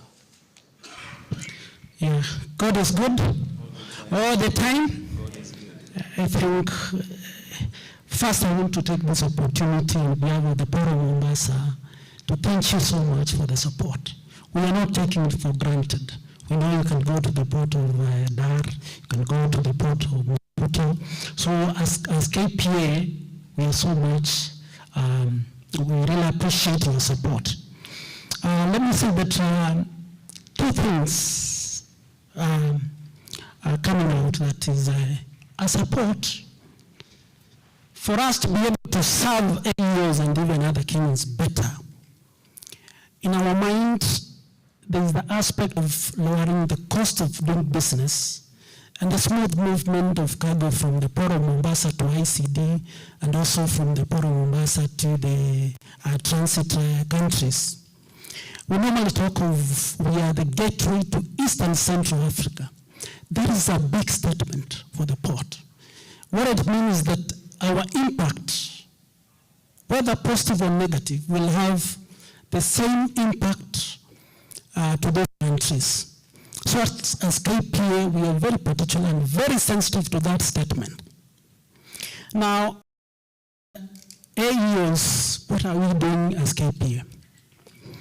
The first thing is that we want to recognize. That recognition must be there. Because if a customer comes to me, then I need to know this is an AEO customer. So for KRA, that mechanism must be put in place. How do we identify to the common staff, KPA, Port Health, this is an AEO person, so that now we'll be able to give that special premium treatment. So that is one thing that we need to do. So for KPA, we want to identify who is an AEO, so that we'll be able to know when that customer comes, the kind of treatment is a specialized treatment. So that is the first thing. The other thing is we want to have a special and dedicated desk for AEOs at the Port of Mombasa and also at our ICDs. So that now will be specifically those whom we are not able to identify, then they'll be able to see a desk specifically for AEOs. Then we'll be able now to address your issues in a very systematic manner and with a lot of sensitivity. The other thing we are doing as KPA is that the Port of Mombasa, we have various gates. Like maybe for ICD, we have lanes. We have 4 lanes for the smart gates. So we want to have dedicated lanes for AEOs, customers only. So that when they come, they don't need to queue with others. It will be a special dedicated lanes. For now at ICD, we have 4 lanes, which are automated. As you're aware, we have the smart gates. So in the next 2 months, we are adding another 4 lanes. So out of these 4 extra lanes, we are going to have 2 extra lanes specifically dedicated to AEOs. That is what we are giving unto you. So those lanes will only be used by other customers when there's no an AEO. That is how sensitive it's going to be. Now, let me just highlight what we are doing further as the Port of Mombasa now. As you're aware, just in August, we have invested in terms of equipment acquisition and modernization. We brought in 4 ship-to-shore gantry cranes, and that has had an impact in terms of cargo handling, the efficiency, and the speed of offloading and discharging of cargo at the Port of Mombasa. Now the vessels are able now to take only 2 days to load and discharge. I think that is a big statement from a high of 4 days. As you are aware, just the other day that we received a vessel that was coming from Dar. And it was because at the port of Dar, there was congestion. And let me say this. At that time last week, at the port of Dar, there were 38 vessels waiting. At the port of Djibouti, which is the best, is ranked as the best in Africa, they had 35 vessels waiting. At the port of Durban, South Africa, 22 vessels were waiting. Maputo, 9. At the port of Mombasa, just listen to this. The port of Mombasa. Hope you are listening. Only one vessel waiting. And that vessel was cleared within the shortest time possible, and it is gone. Yeah. So that speaks volumes about what we as KPA, we are doing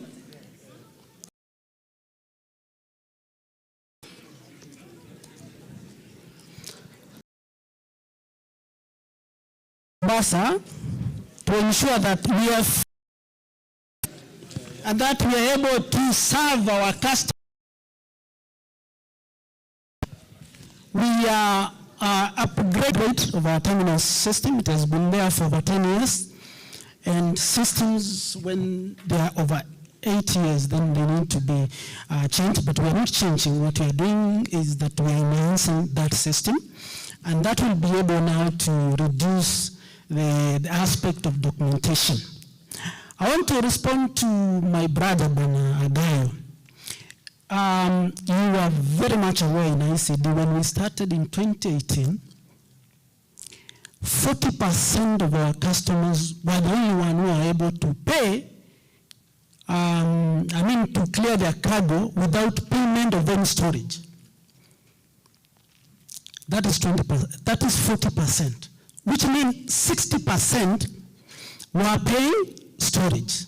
And storage is just a measure of inefficiency. So it said at that time, that is the level of the efficiency KPA were. But I want to report here today, and DZA can testify to that. Now, 85 to 95% of our customers are able to clear their cargo through ICD of any port charge. Agayo, I think you know that. Last, in terms of the dwell time, we have moved from 12 days to the current 3.5 days. And that is because of the investment in the systems. I don't know whether you are aware that we already, KPA is already documentation. You are very much aware. The moment you get the custom release, you are able to do documentation with the KPA. Is it right or no? So already we are recognizing the AEOs, because the moment you release, we only recognize KRA as the final. So the moment you clear with the KRA, then we're able now to do the documentation. And port is working 24 hours, 7 days per week. So we are available to serve you as our valued customers 24/7, except only 2 days. That is Labor Day and Christmas. The rest of the days, the Port of Mombasa is ready to serve you. Amen. And to wind up now, we have the Shimoni Port, which will be a major port for fishing industry. So in terms of blue economy, we are doing a lot. And this one is to KRA and KPA, and mostly KPA and KRA. We, at ICDs, we are giving priority to loading of empty containers, direct loading of empty containers. It is my passionate appeal to KRA and KPA I'm here representing KPA, that we explore the concept of direct loading of export containers at ICD. We need to pilot this with the AEOs, and the secret is, at the time of staffing, customs are in the presence of staffing. When it passes through our smart gates, it goes through drive-through scanner. Then we take that container, we wait for KRA to release, then we load it, we pick it again, take it to the rail side, we load it, it goes to Mombasa, that's around 9, from Nairobi to Mombasa, around 9 hours. So I'm asking, if we do the costing of that export as come, we place it down, that is our cost to Kenya. Then we also deploy resources to go again and pick it to ICD, and it passes through the scanner. The next stop should be the rail wagon, not to be placed. So that is what we are currently working. And finally, pre-arrival processing program. We have already tested this because I'm a business analyst for the terminal operating system. We have tested all things okay now. As Salim stated, now it's just roll out. And that's one thing that is going to be a game changer to the Port of Mombasa. So cargo will be coming, able to declare when the cargo is in ICs. The moment you get the BL and you make the payment, the ICMS system will transmit that message to KPA, it creates a pickup order, then you're able to pay in advance. By the time the container gets to Mombasa, it's already paid, everything's waiting, you just send your truck to come and pick. For Nairobi, you'll actually be waiting, you'll be asking, when will this container get to Nairobi? Because you have already paid everything. Then between 8 hours, then it will be to Nairobi. Na nikimalizia, finishing now. Finishing. Mambo ni matatu. Now mambo matatu is the port has to be efficient. Thank you so much for listening.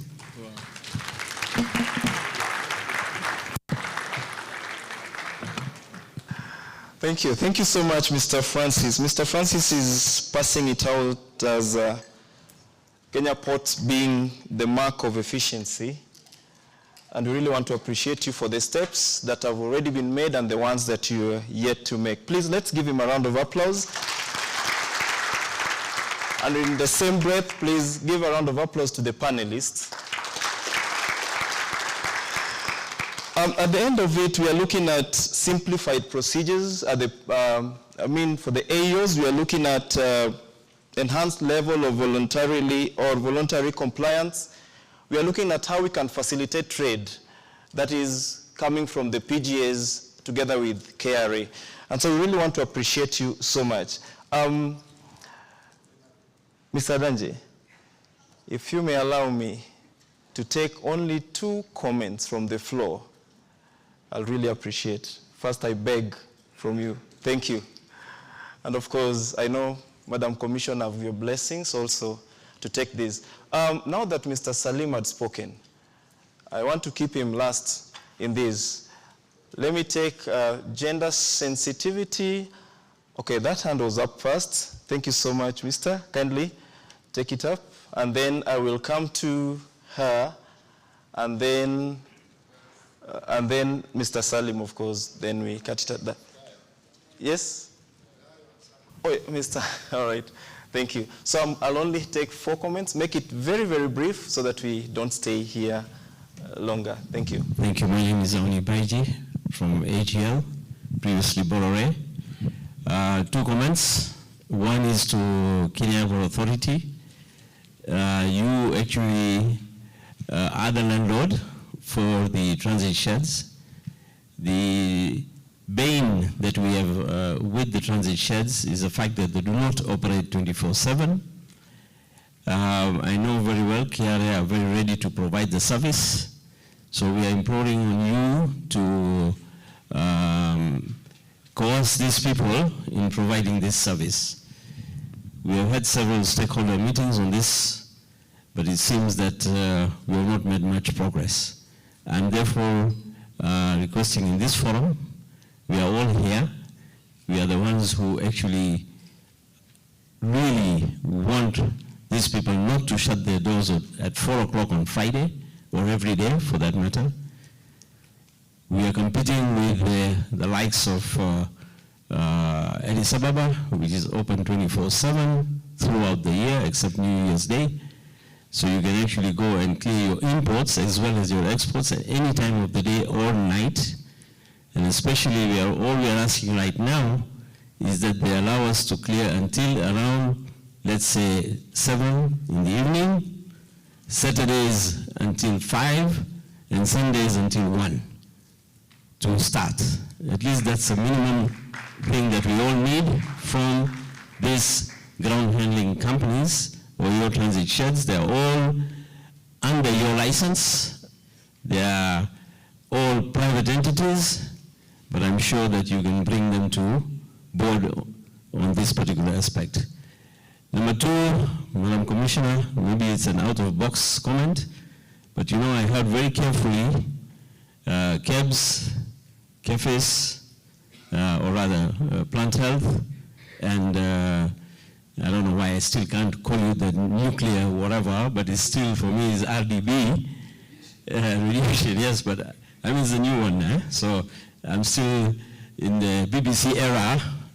For those who in BBC, you know, we are born before computers, so we still think like that.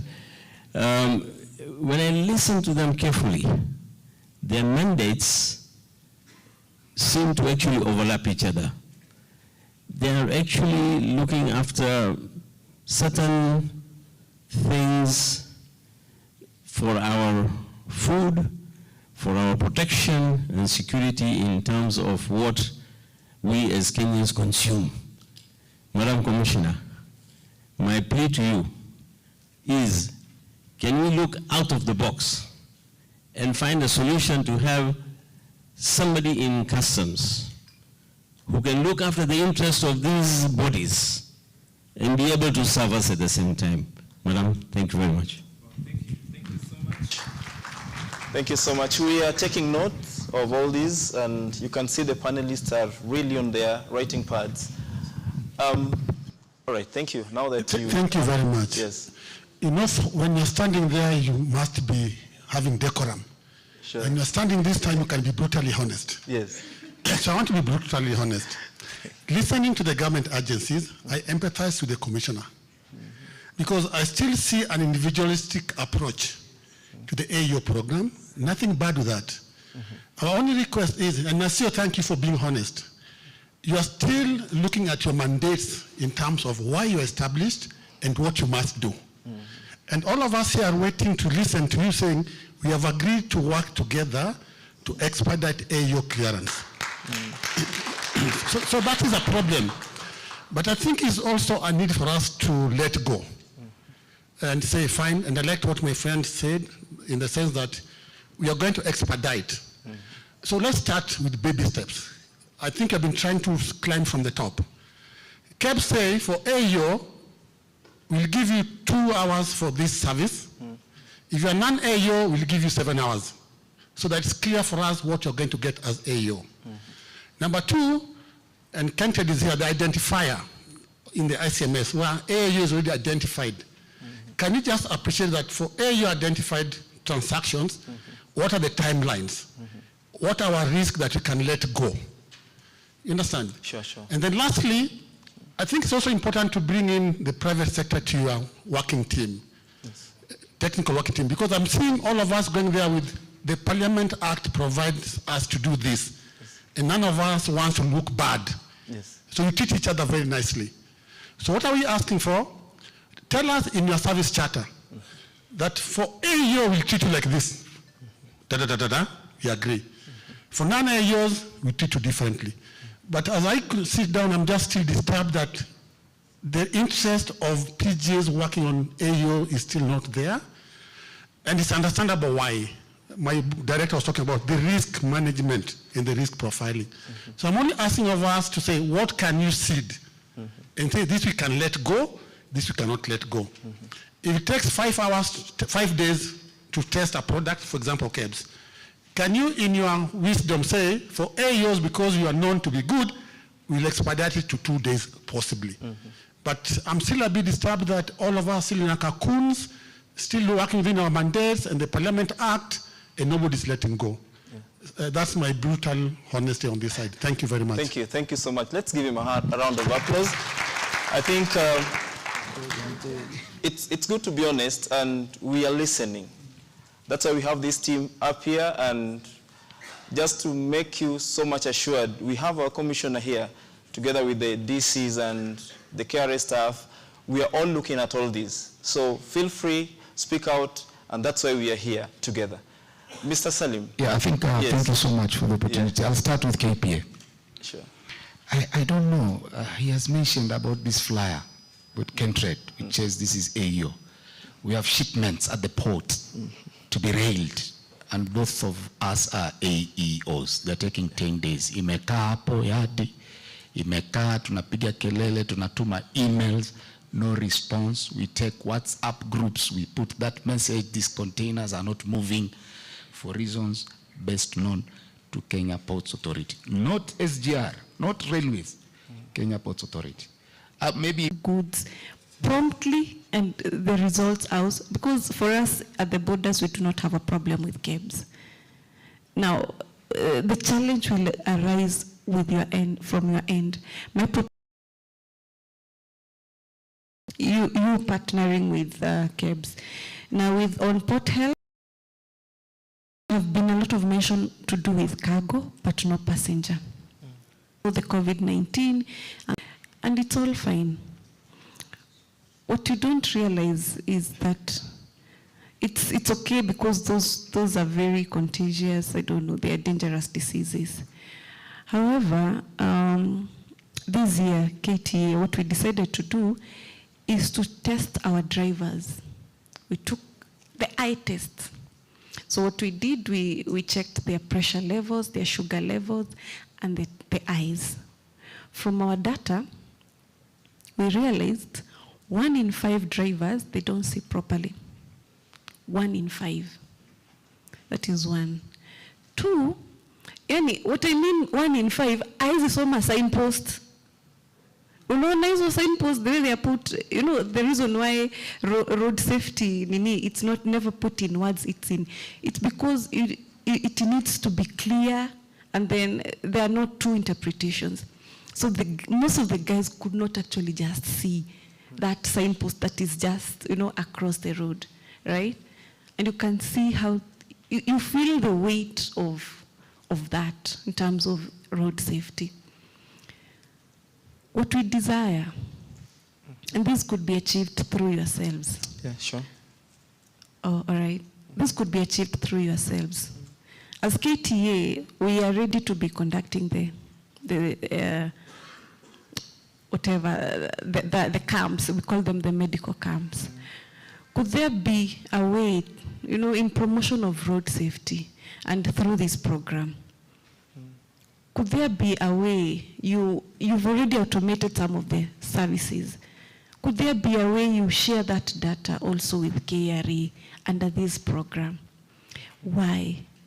Because this year alone, we've lost 2 drivers in Busia because of blood pressure.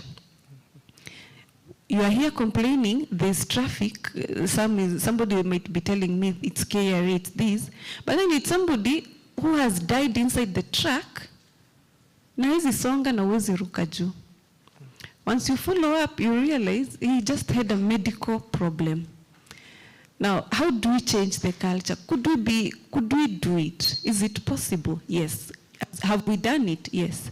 So it's important you also probably tell us what you're doing as far as that is concerned. Mr. Mboka, you're very passionate about direct loading.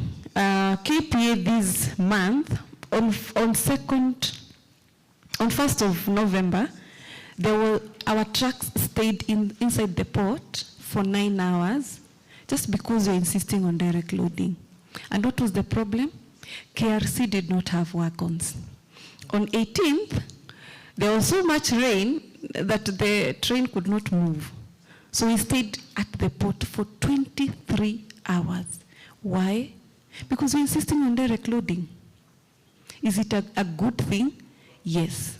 But do we have measures when, instead of me staying with my cargo or with the container on my back, could I be released and do more turnaround? Now, also for KPA, you have a very good record, I must admit.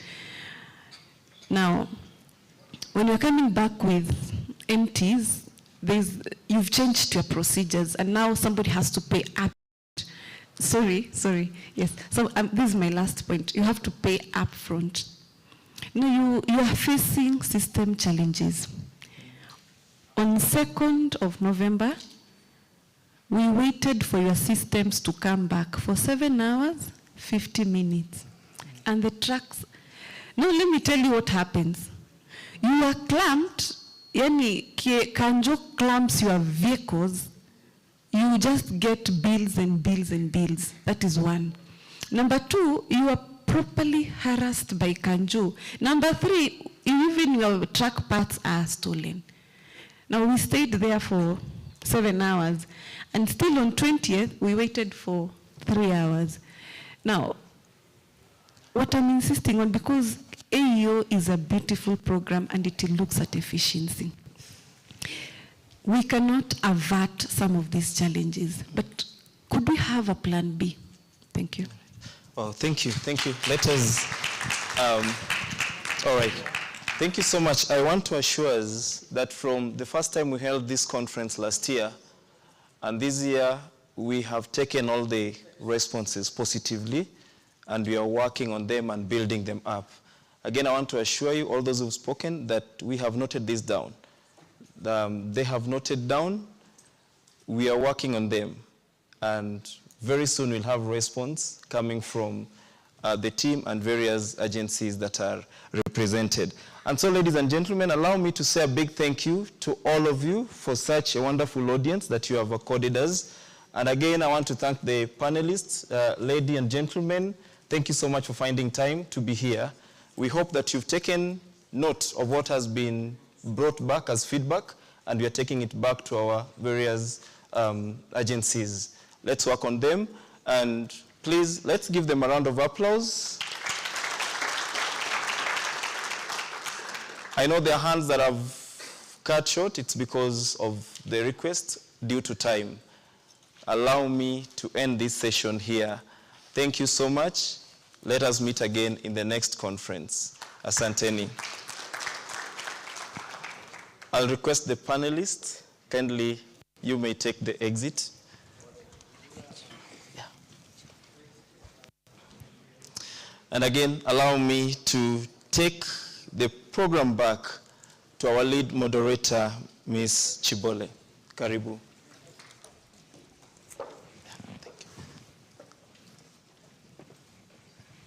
Thank you very much, all the PGAs.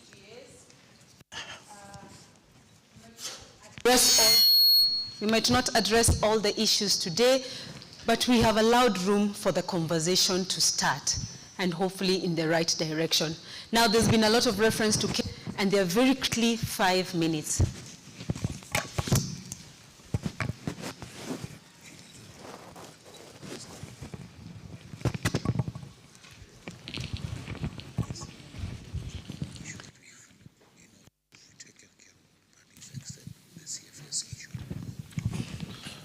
Thank you very much. Allow me to thank KRA for organizing this session. I see a lot of familiar faces, including a guy who gives us very honest and frank feedback, and we welcome it. As Kentrade, we've been really supporting the AEO program, especially the development of the national framework. We've participated in the that have been developing the framework. And as you are aware, in as much as we do not process permits, we facilitate the government agencies that clear your cargo to process the trade documentation. Because of this role, we have put in place a few measures just to facilitate the AEO program. Some have already been highlighted. I think the most important of all is the AEO indicator, which we have put in the system to differentiate between AEO and non-AEO consignments. And I think this is very important. Going forward, once the framework is signed, and this is something even we can implement before the signing of the framework, the PGAs can start expediting release. And moving forward, even coming up with an SLA specific for the AEO consignments. One of the things that came up during our technical committees and were being challenged as government agencies is to give specific benefits. And this kept on coming up. And I think in the framework, this has been highlighted. And this is what AGAIO has been pushing for, not starting from the top, but really from the bottom. And the PGAs have actually, maybe if you had more government agencies to spell out some of the benefits that they're going to give to you as AEOs, you'd be able to appreciate them. Another thing we have done is we've rolled out a risk management module. And in this module, we've been able to classify consignments either as high risk, low risk, and of course, medium risk. We're introducing a new category for AEOs, which will fall under a blue channel. And what we're proposing to the government agencies is that they have automatic releases, similar to the way KRA facilitates automatic releases for AEO consignments. Again, this will be based on risk criteria. Any other interventions that will be required in terms of inspection, testing, we're also proposing that they can be done at the premises of the AEO. So this is one of the proposals that we had put forward under the technical workshop. Then we need to monitor the performance in terms of facilitation of AEO consignments. And one of the things that we'll do based on the AEO indicator, we'll be able to provide reports on the time taken to clear the AEO consignments. We have a business intelligence tool which will help us in terms of facilitating this. One of the other things, and I think Salim has mentioned it as well, is providing a dedicated help desk or officers who can assist in terms of where there are technical issues or process issues with the clearing of consignments. Even as internally we are exploring setting up a dedicated help desk for AEOs, and this is just to ensure that we expedite your cargo to be cleared. I know we are pressed for time, and just looking at the program, I was looking at my watch. I was told to take 5 minutes. I'll take less than 5 minutes, but I'd just like to finish by thanking KRA for coordinating the engagements for AEO, and also GIZ as one of the development partners that have really sponsored the engagements. Without their support, we would not be able to be where we are. Thank you very much.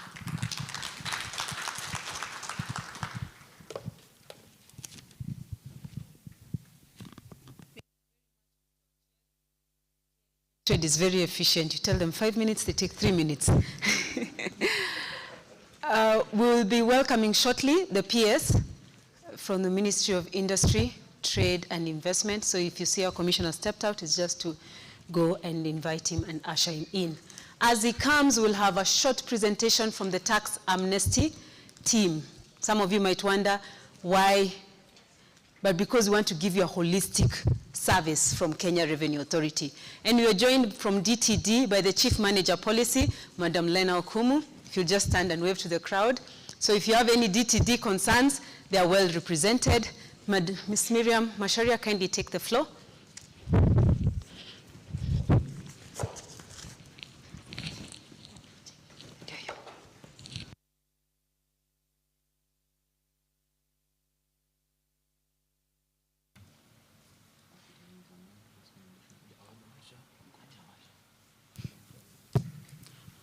All protocols observed. Good afternoon. My name is Miriam Werimo from the Domestic Taxes Department. I'm happy to stand before you to present a very good product that is running from this year. We are calling the tax amnesty. And as I present it, I'm so excited to be part of the customs team and have noted everything being said today are just good things. And I'm also going to present something very interesting when it comes to taxes, domestic taxes, because when you look at the customs side, the same team is presented on the domestic taxes side. As I've been listening, I've heard about AEOs. And on domestic taxes side, we have what we call refunds green channel.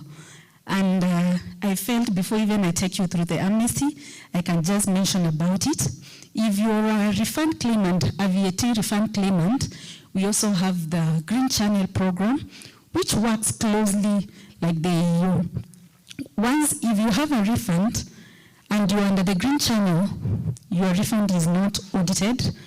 We just do sampling and it's fast-tracked and you get your refunds very fast. So it's something I can encourage you in case you're not under the green channel, you do that, you get under the green channel so that you can get your refunds fast-tracked and we do the post-refund audits later. Now going straight to my presentation, I'll be talking about the tax amnesty.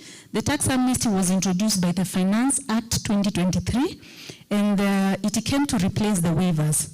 We used to have a waivers program which was covered under the Tax Procedures Act Section 89, and the taxpayer had to provide evidence. If you had unpaid taxes, you would accrue interest and penalties.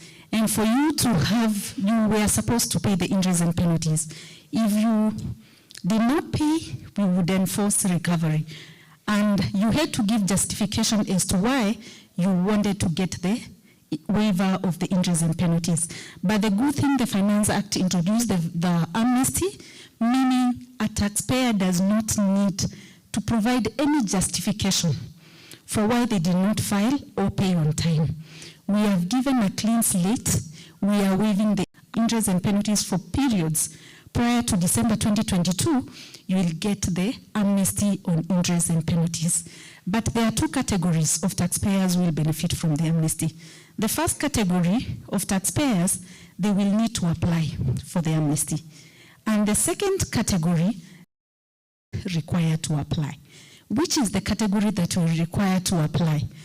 If you have principal taxes in your ledger for the same periods up to December 2022, if your principal taxes, you will need to apply. And why will you need to apply?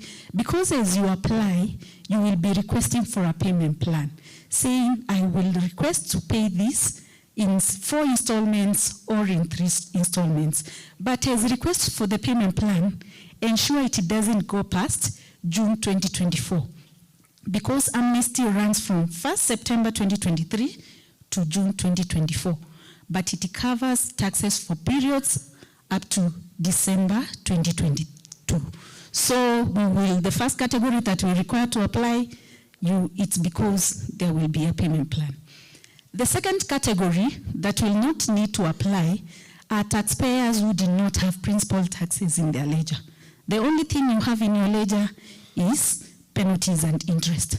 For those ones, you will get what we are calling the automatic amnesty, meaning just sit, relax. Before the end of this month, you will check your ledger. There will be no interest and penalties there. So going next to points to note. There are some points that we wish you to take note of when it comes to the amnesty. We have what we are calling treatment of year-end transactions. If the transaction, for example, when we are looking at the amnesty, we are looking at per period. For what period does this debt relate to? We are not looking at when was the debt or assessment raised. Meaning, if there is an audit going on your books today, and it is concluded this month, and it's for the year 2020, if you apply for the amnesty, you will also get it, as long as you clear the principal taxes before 30th of June 2024. So we are looking at amnesty per period, not when the assessment was done. And also, when now it comes now to, we are looking at it per period, it also means if your VAT was for December, it was payable in January. But because we are looking per period, It will also qualify for amnesty, assuming your VAT for December was paid late. The same applies to year-end transactions for income tax, where balance of tax is payable within the year. If you made a mistake, some installments were paid late, as long as the year end was before 31st December 2022, you will also qualify for the amnesty. We have exclusions. And the first exclusion is it does not cover customs debts, customs duties, and because the amnesty was passed under the Tax Procedures Act, which only covers tax laws, of which ECMA is not part of the tax laws. But for us, DTD, we find it's a very good product, and you will benefit on the DTD side. The other exclusion is any debts and penalties and interests covered or charged under Section 85, and that is tax avoidance. The last exclusion is any penalties and interests starting from 1st January 2023. And the reason we have excluded that is because the Act first excludes, and number two, the waiver provision has been deleted, meaning there is no waiver, there is no amnesty starting this year. So it's a request for taxpayers, be compliant going forward, because there will be no amnesty, there will be no waiver. We also have some additional notes I would wish you to take about objections. In case there is a case that an assessment that was raised, an audit that was raised, and you did not agree with the objection decision, we are requesting taxpayers to fast track resolution of the objection cases, and the way we are proposing is consider what we call ADR, alternative dispute resolution. The reason we are proposing you consider this, it's because is in court, you have no control of the timelines. How long will the case take to be resolved? The second one, if a case is under TAT, you might not have much control. But when you go to ADR, it's a discussion. You can discuss and you can fast track resolution of the objection, and as long as it's resolved within the amnesty period, before 30th of June 2024, you can apply for payment plan, clear before 30th of June, and you'll get the amnesty. So we are encouraging taxpayers, fast track, withdraw your cases from courts, go to ADR so that you can benefit from the amnesty. And we have some material on the amnesty, because I will not take a lot of time. When you go to our website, you'll find, and you can just type amnesty guidelines, you'll find it there. We have done some FAQs, frequently asked questions on amnesty, is on the website. How do you apply for the amnesty? You just go to your page, you will find under debt and enforcement. Below that, there is a tab for amnesty. You can do the amnesty application online. The beauty of it is, when you apply for the payment plan, there is no approval. It's automatic. Whatever you commit is what you get. And areas of support, I've mentioned a few. One that I think I've not mentioned is about filing of returns. When you hear about amnesty, we are talking about taxpayers with debt. There is another category I wish to bring to your attention, non-filers. If you're a non-filer, it will be imposed once you file. So we are encouraging, in case you have not been filing your returns, if you have a company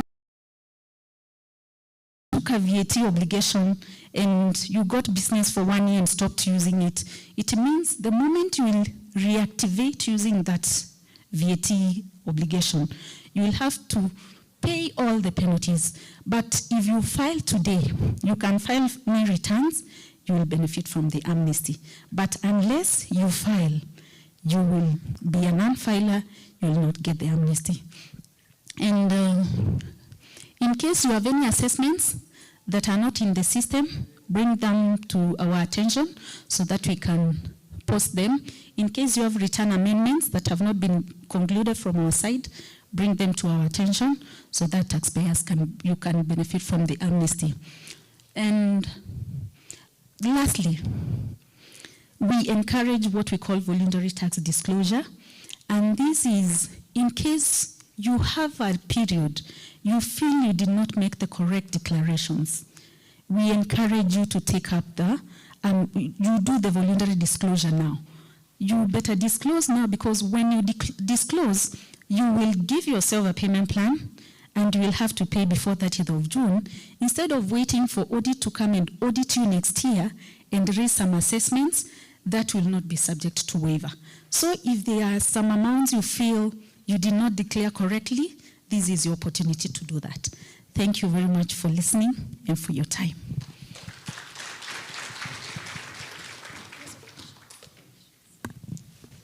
Are there any burning questions for the tax amnesty? Okay. She'll be seated right at the front. So if you have any questions, please direct them to her.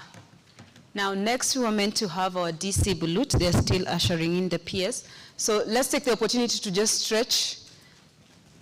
And the ones who will be receiving their certificate, you need to have a relaxed face for the photos. So we don't want you receiving the certificate with a frown. So we can just stand up and stretch and say hi to a neighbor that you didn't get to say hi to. I know it's almost lunchtime. Our minds are starting to drift away. Let's remind each other how good we can be celebrating as we await cabs to give us destination verification and 2 hours clearance time.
za certificate au watu nimekuwa.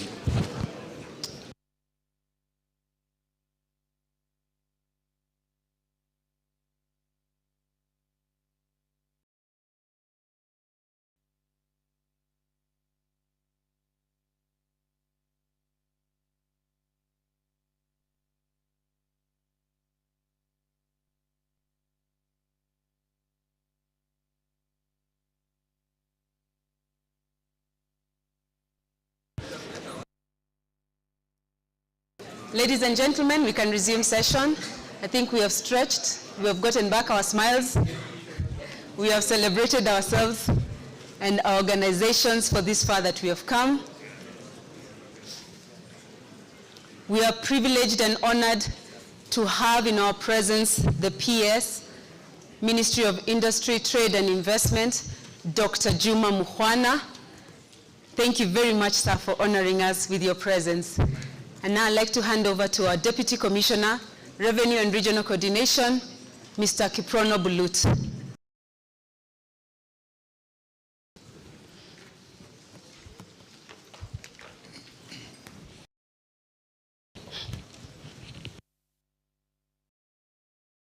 Thank you very much, Madam Chibole.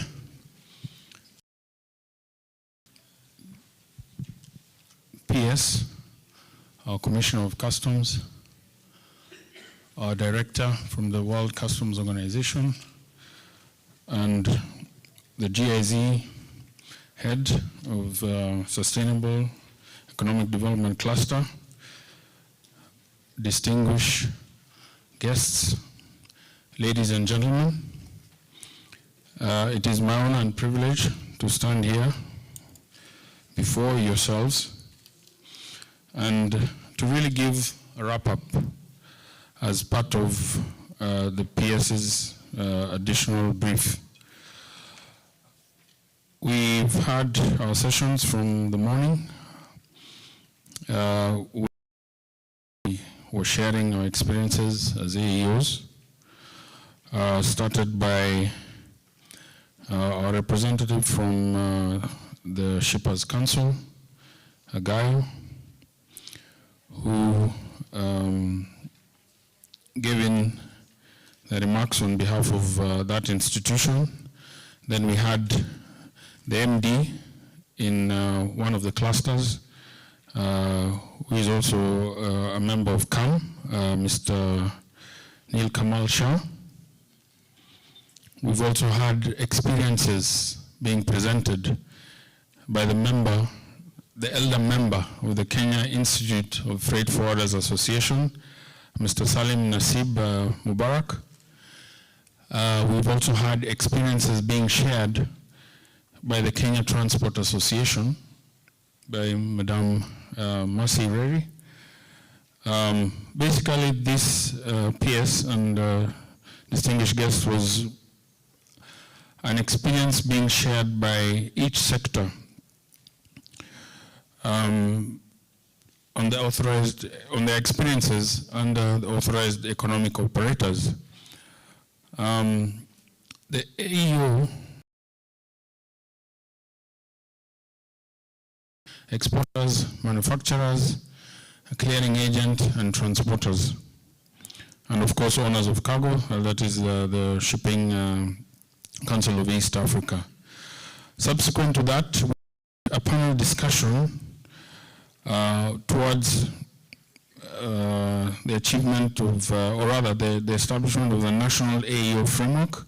We've been having a working group that comprises of partner government agencies, so they're all here to share the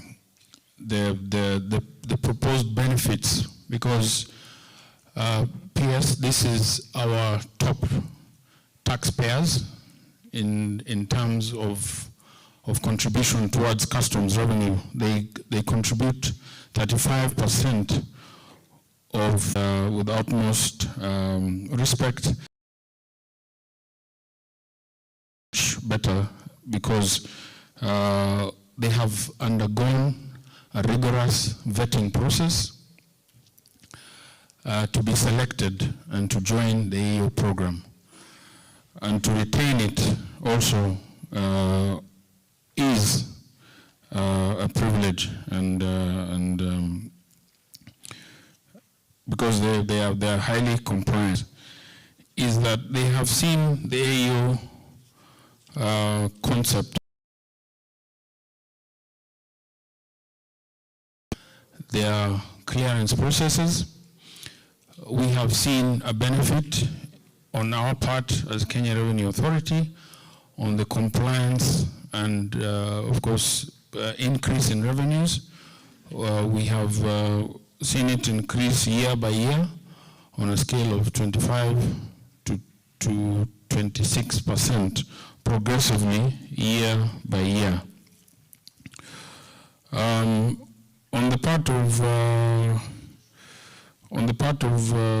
as I alluded to earlier, we had also the panel discussion where the agencies were giving in their opinion in terms of what they intend to commit to the AEOs, because we have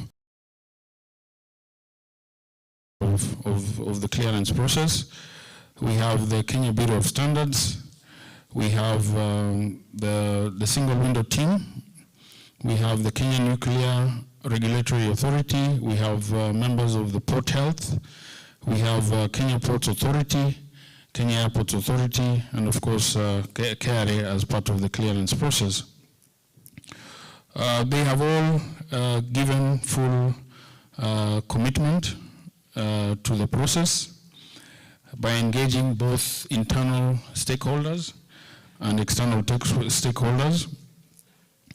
There have been a few challenges here and there, and I think it is about publicizing our key successes as AEOs, which also came up as part of the discussions, On the part of KPA, they have mentioned, as I said, the commitment by their organization and created special and dedicated desks for AEOs, dedicated lanes for AEOs as trusted traders. And this has resulted into an increase in the throughput in terms of the operational efficiency of KPA. PS, you recall, I think over the weekend's papers, that there was a shift of port clearance from the port of Dar es Salaam based on congestion. And I think we had very good statistics here that was given by KPA, Madam Doka, had mentioned that the port of Dar es Salaam had 38 waiters, the port of Djibouti had 9, and Kenya had only 1 waiter. So basically it shows that part of this program has assisted increase the efficiency in the port. So I think with those few remarks, I'll call on our Commissioner, Commissioner Lina Nyawanda, to please and welcome our guest of honor. Thank you very much.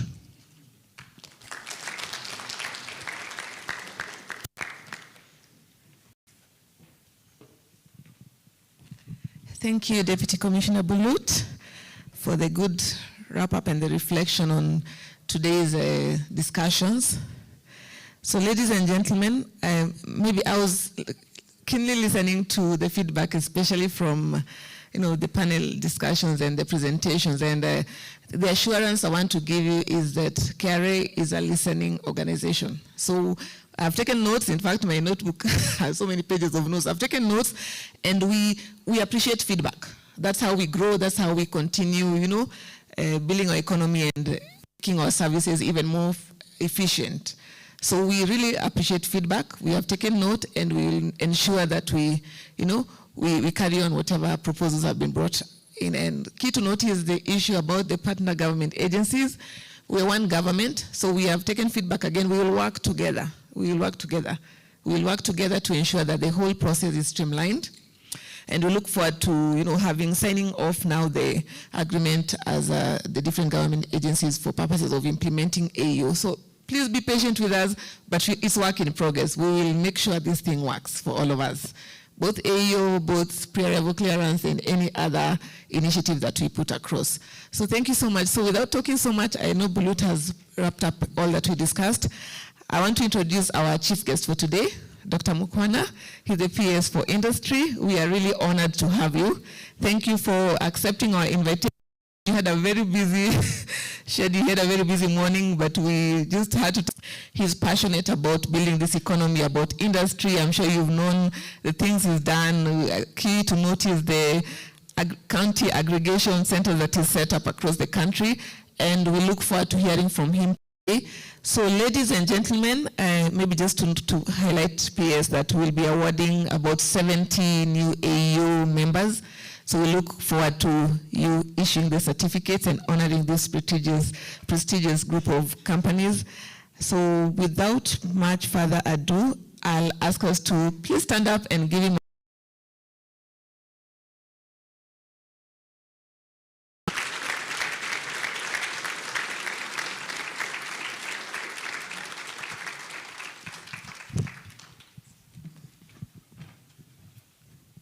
Thank you, thank you.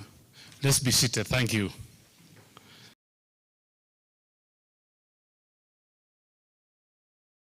Commissioner,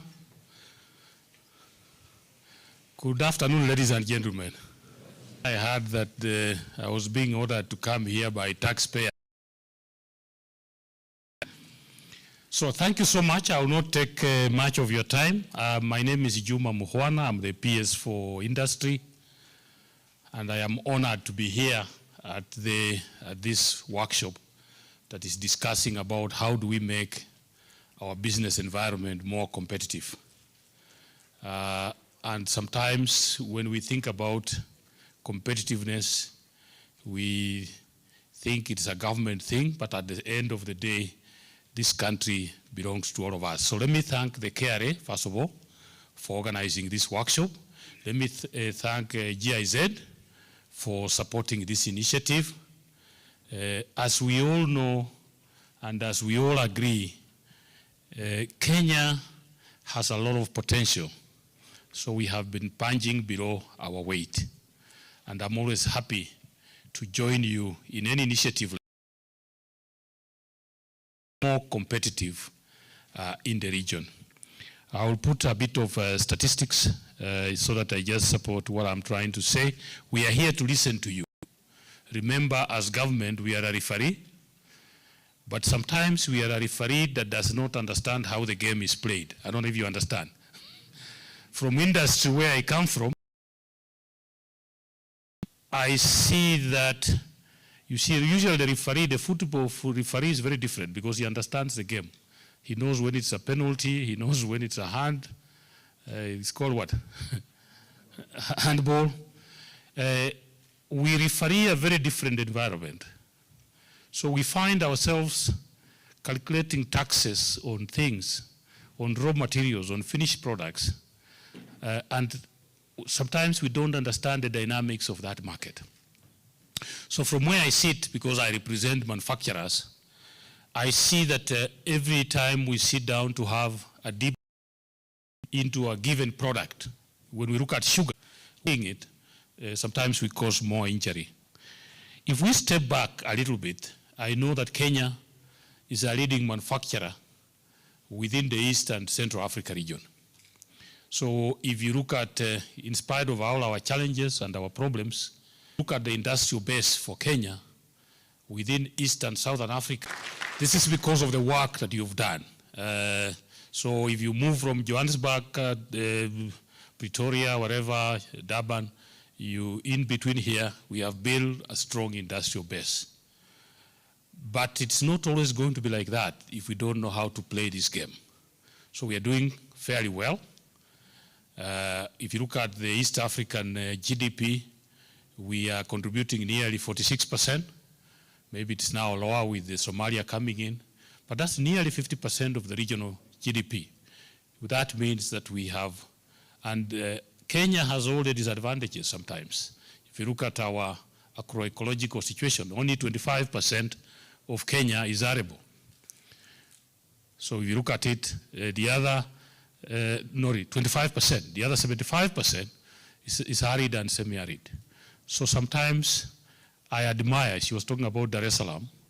Tanzania is about 1.5 times the size of Kenya. And Tanzania doesn't have arid and semi-arid. It is all wet, the soil is good. So sometimes I wonder what would have happened if Kenyans were given Tanzania. If you look at Uganda, nearly 95% is arable. Good rain, good soils. So the only little advantage we have is that we have the ocean, but Tanzania also has an ocean. So you can see that if you look at why Kenya is doing very well, it has very little to do with our rain and our soils, but it has a lot to do with our people. It has a lot to do with your working spirit, with your competitiveness and your energy and your innovativeness, and that is really where we are. So we are here to listen to you so that we can do the best that we can afford. If we look at it globally, because I've said we are doing very well, Africa today, 55 countries of Africa, has a population of 1.2 billion people. This is 17% of the world population. So you can say that 17% of the world's population is living in Africa. But our share of manufactured products, share would be 17%. But we are doing, that is a big issue. Let's look at Europe. The EU accounts for 9% of the world population. But it's manufacturing 24% of the share of manufactured products. So 9% producing 24%. And that is why I want to thank the generosity of the German government. Because when you look at Germany, 40, 50 years ago, they were actually struggling the way we are struggling, with the agro-processing, with smallholder farming, with the same challenges that we have. The fact that Germany was able to, within 2 generations, to change from a small, struggling economy to a world leader in manufacturing means that there's a lot that we can learn from them. And we are happy, Ban, my friend, that you have seen it fit to work with us to really make and improve our economy and our input. So, as you see, we are not manufacturing enough because Africa has been the home for raw materials. So we carry iron from here, we take it elsewhere, we turn it into billets and wire rods, and we bring it back.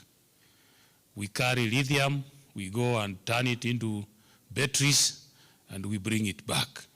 The way I see, and this is the good news, is that if you look at industrialization, the first industrial revolution, sometimes when we're looking at that space, people are now talking about the 4th industrial revolution.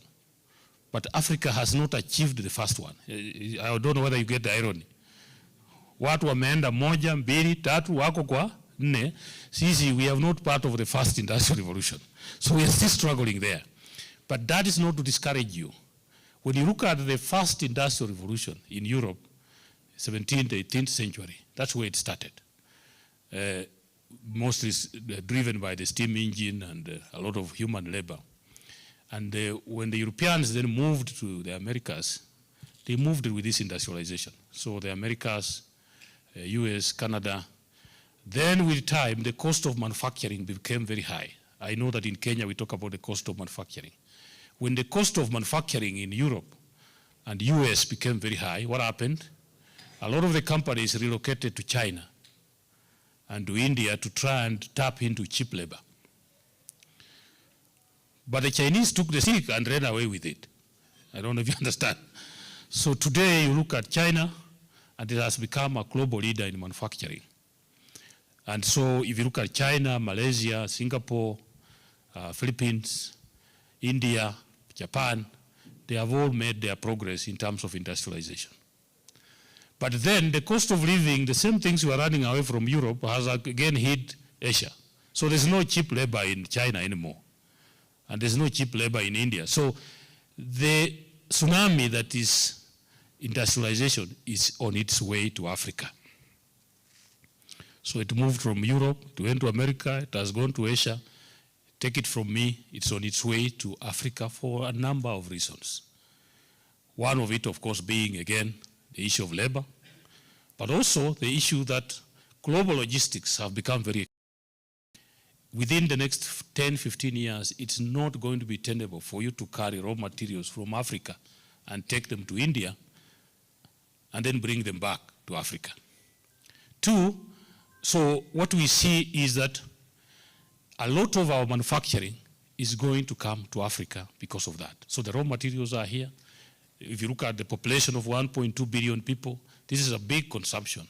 Our young, talented, educated workforce. So I want you to see Africa, and more specifically Kenya, as the place where manufacturing is coming. And so we are ahead of the game, and we really want to encourage you. The last issue I want to mention on these statistics is the intra-Africa business. So many of us, I know, we are clearing goods for East Africa, for DRC, for Burundi. If you look at the share of intra-Africa trade, Africans doing business with each other, 15%. If you go to our brothers in Europe, intra-European business, goods and services made in Europe, sold in Europe, 70%. So part of our challenge as Africa is that we are not doing business with each other. We are doing business with other people. And the business that we are doing with other people, because we have already said that our manufacturing is very small, is that we are doing more the business of importing other people's goods and then distributing them here, which is nothing wrong because they are more competitive, but we must have a strategy to make our own goods. Why? Because as I've said, the raw materials are here, the market is growing, and as the Kenya government, we have already opened up the EAC, which has been growing, nearly 400 million people.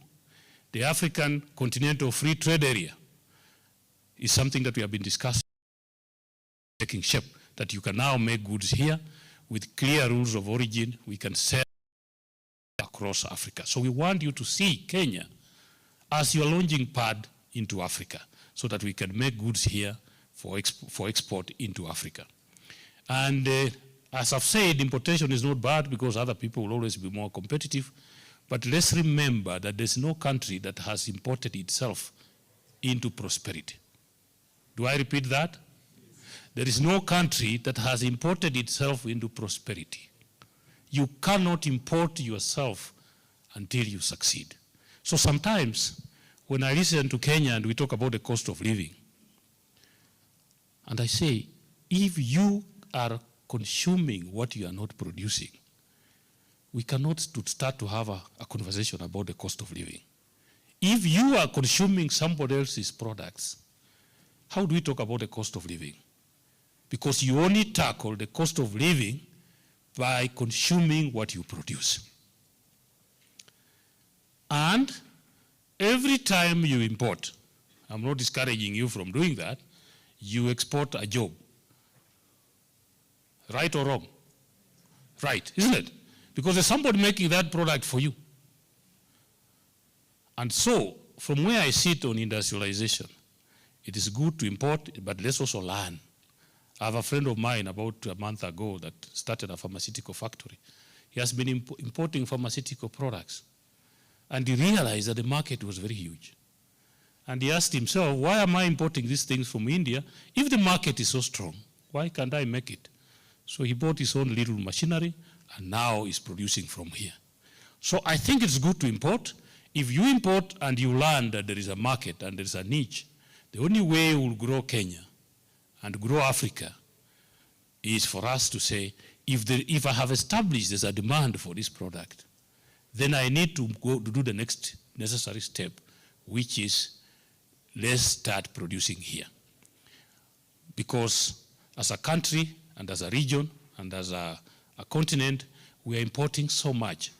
And because we are importing so much, we are not creating as many jobs. And so all of us here that are 50 years and above, you are here working, but you have in your house a daughter, a son of 25 years that is watching TV, waiting for you to buy food, to pay rent, to buy toilet paper. Are we happy with that? And so, because you sit in these value chains and you understand where the global market is going, what I would like to encourage you is let's produce more for ourselves, then we can really help each other. And you already know that we have provided a lot of tax incentives. If you look at the East Africa, the CET that we are implementing, if you have a factory, if you want to set up a factory here, you know that it's duty-free. We will not be charged any duty on spare parts on the actual machinery. Materials, you know that our CET is such that taxation on raw material is 0. If you bring finished products, for most of them is 25%, where we are not having enough, and even higher where we have enough, which means that there's enough incentive. And we have also created room. When the government of His Excellency William Ruto came into power, we had one EPZ, the one in Athi River, Dongokundu and Naivasha special economic zones, and of course several private special economic zones. We have expanded that space on industrial infrastructure. Naivasha is already tendered for construction. And we have also gazetted 5 new special economic zones, public. I know there are private ones. Of course, we have the Sagana special economic zone. In Thika, the Del Monde. In Nakuru at Egerton University, we have gazetted a new special economic zone. Eldoret, we have the textile industrial park that is coming on. Who's here? If you want to export, if you want to produce for the region, you can actually, we have a farm of 835 acres that has been gazetted in Busia for you to do your local value addition. Of the market, I've talked about the EAC market, partnership agreement, bilateral agreement between Kenya and the European Union. The other issue is under invoicing. You can tell that even if somebody started a factory here, we made it duty free, those goods cannot cost that much. So if we under invoice, then we kill the competitiveness. What you are doing by under invoicing is that you're actually killing your brother who has set up a factory to produce similar products. So let's make sure there is no under invoicing, because that undermines the sustainability of our industry. The other issue, of course, is tax codes. As I said, sometimes you people know the taxes codes better than us. Us meaning KRA. So you find something that has a tax code that attracts higher taxation. It is declared under a different tax code. Because we have agreed that we are going to do the right thing here, can we agree that we will not do those three things? And as we do that, we will allow, because we have seen companies that come here, somebody has opened a branch of himself here, he has another branch of himself in Egypt, you know what I'm talking about, and he has another branch of himself in China. So it looks like you are selling something, but you're actually selling to yourself. And then in the process, we are killing our industries. If you kill these industries, you are killing your heritage. You are killing the future of your children. You are killing the competitiveness of Kenya. But because you have signed up that you are all good people in this room, the only good thing I want you to do, I want to congratulate you for not bringing counterfeits, for not under-invoicing, and for not declaring the wrong tax codes. Please clap for yourself. And with that, you have also declared that if you have been doing it, you will not do it. Because if you do it, you kill our tax base. You kill your brothers that have invested in those areas. And so mine is really to thank you for the courage that you've taken to join this exclusive club of honest people, because this is the club that will grow Kenya. And as I've said, look at manufacturing, look at industrialization. We want to create Kenya as the next manufacturing hub for Africa. And we are all going to play that role. Please talk to us if you need any support, whether you want to do it on your own or you want to do it in the special economic zones. We are happy to advise on what that would look like. So with those many remarks, I want to again thank KRA, thank GIZ, thank you for joining this program and for making it a success. Thank you.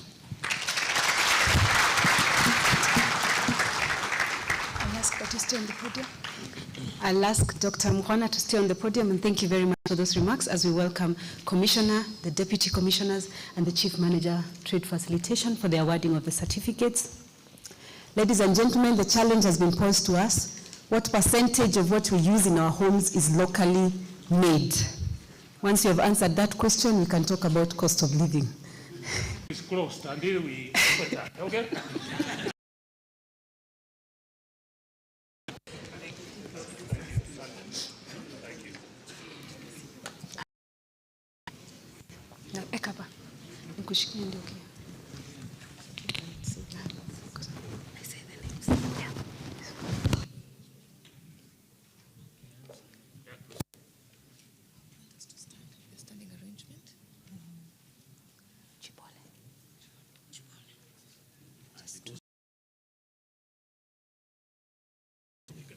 How do we stand?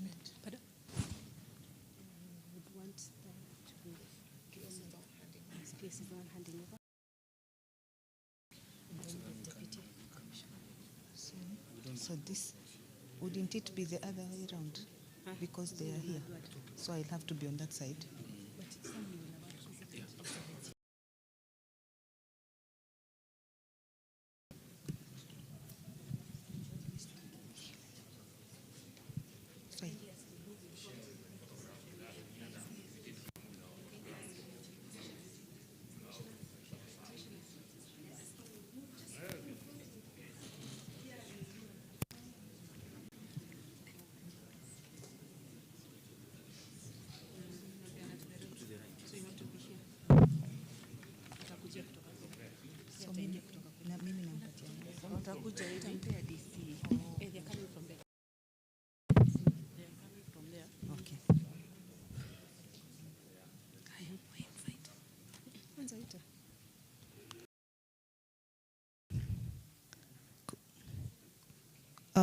Welcome there is no criteria, it's just in alphabetical order.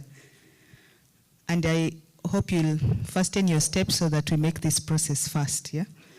Farmers Choice Limited.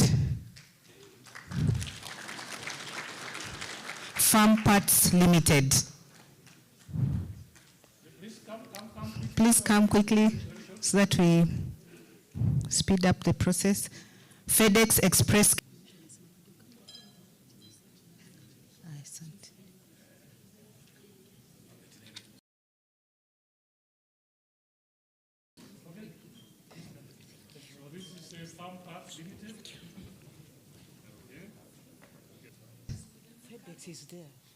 FedEx did not come up. FedEx, please hurry up. We called your name a long time. FedEx Express, General Cargo,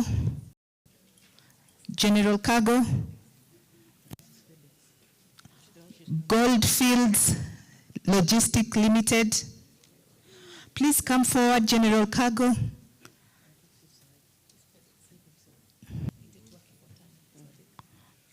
Yo?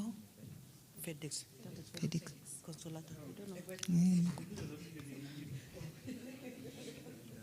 General Cargo. Goldfields. General Cargo hakuna. Hayuko. Oh. Goldfields. Gatlink Investment Limited. Hela Intimates EPZ Limited.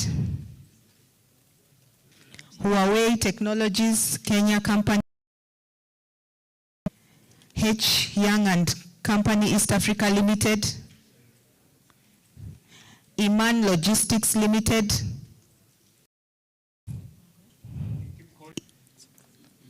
EPZ 2 as important. Interveg Exports EPZ Limited. That's Iris Taz Limited. Jihan. Kevian Kenya Limited. Kevian Kenya Limited. London.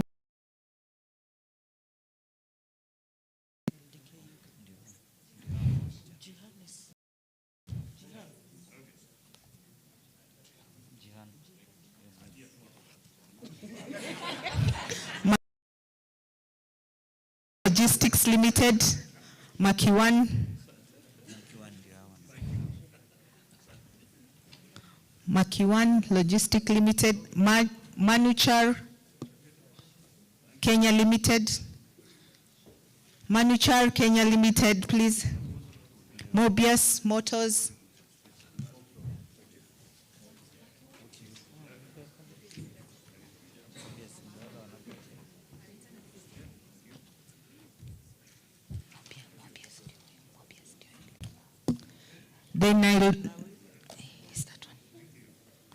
The Nairobi Clearing House Limited. Company Limited.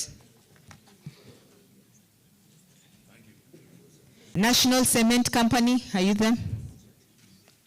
Najmi Clearing and Forwarding Limited. Nails and Steel Kenya Limited. New Flam Limited.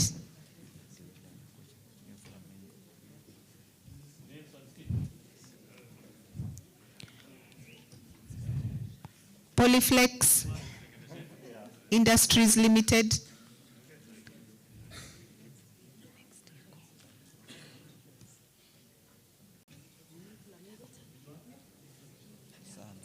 Patco Industries Limited. Patco Industries. Alcodia Logistics Limited. Alcodia. Alcodia also has 2 certificates as a clearing agent and importer. ASL Packaging Industries, ASL,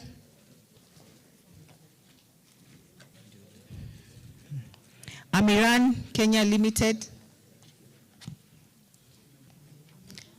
Addix Plastics Limited,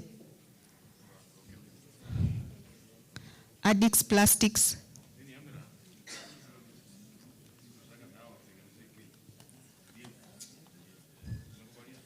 Bima Clearing and Forwarding Limited, Bima, Badwell Ventures Limited, Badwell, BOC Kenya PLC, Ban Manufacturers USA LLC, Ban Manufacturers,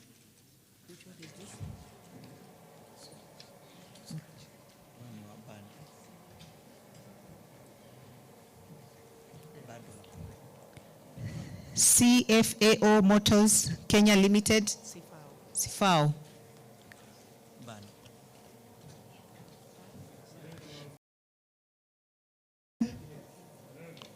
Cargo Masters East Africa Limited,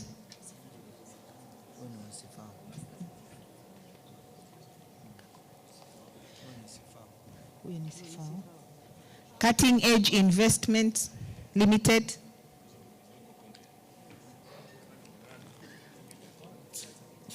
Danco Capital Limited,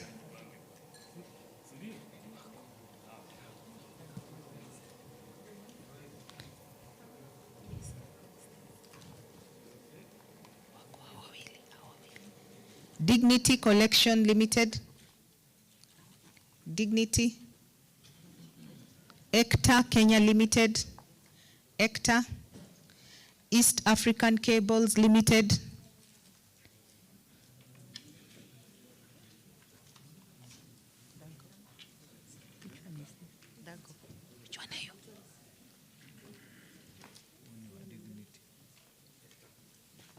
ECTA.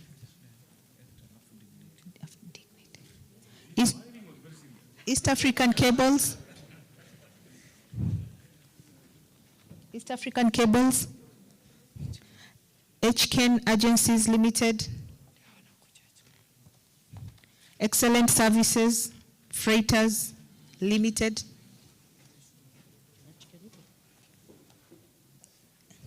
Excellent have to.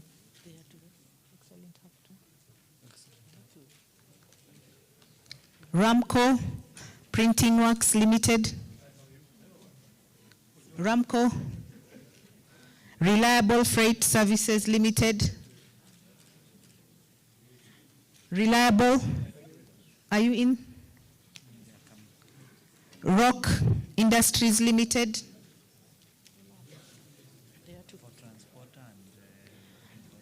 Reliant for agent and transporter, Rock Industries, Rolling Cargo Limited,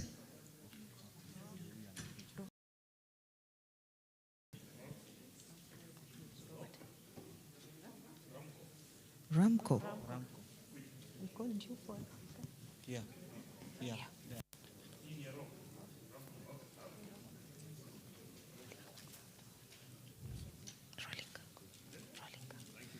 Replan Cargo Handling Services Limited,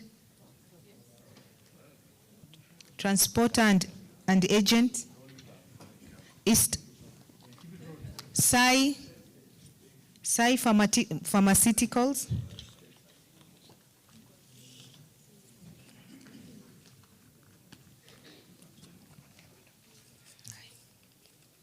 Sai Pharmaceuticals, StartPack Industries, StartPack. Are you there, StartPack?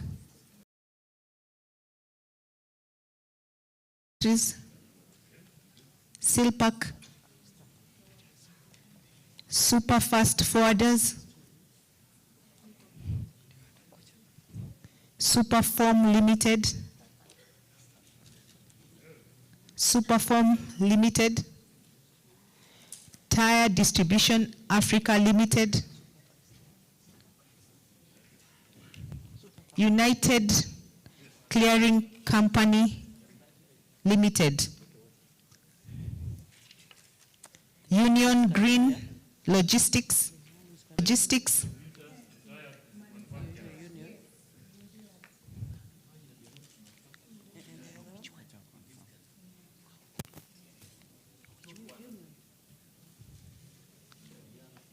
Union Green.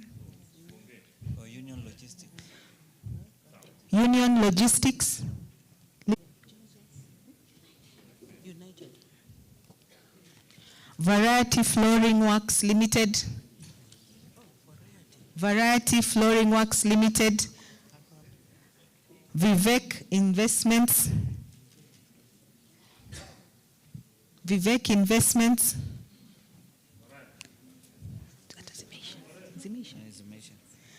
Sairaj.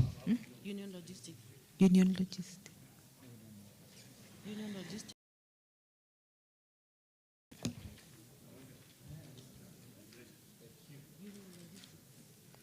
Sairaj Limited. Mask Logistics and Services Kenya Limited.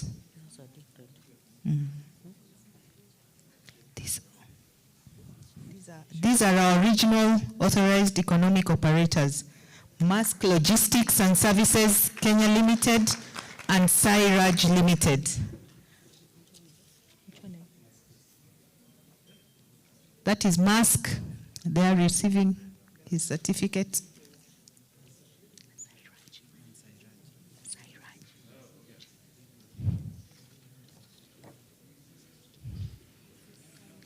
And Sairaj coming forward for his regional AEO certificate. Congratulations.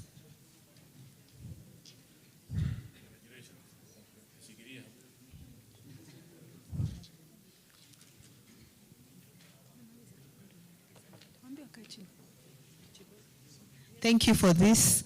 Thank you for your time, PS and Commissioner. Okay.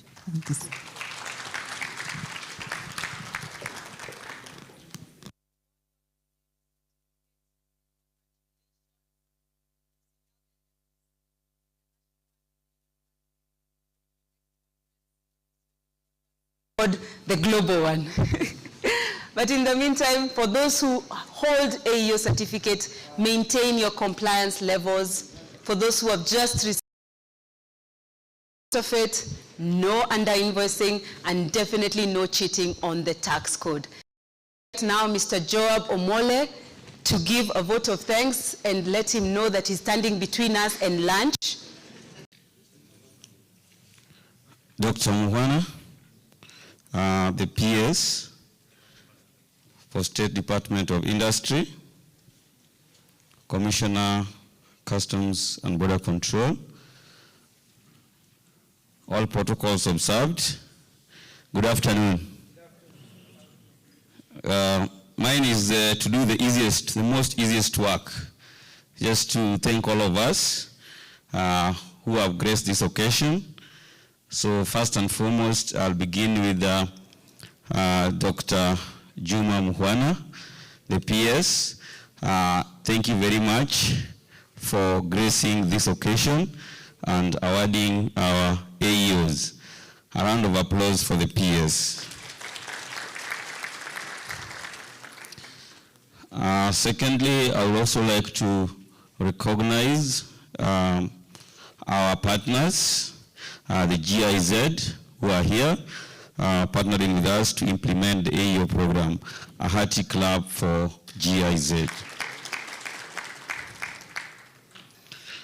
I also want to thank the caring leadership led by Commissioner Lilian Nyawanda and all the departments represented, Domestic Taxes Department, Customs and Border Control, Marketing, Security, and all who work for KRA. Another round of applause for Kenya Revenue Authority. Not forgetting the partner government agencies who are also here to help us recognize and facilitate trade by fast-tracking clearance for our AEOs represented here. We have Anti-Counterfeit Authority, Kentrade, Kenya Bureau of Standards, Port Health, Kenya Airport Authority.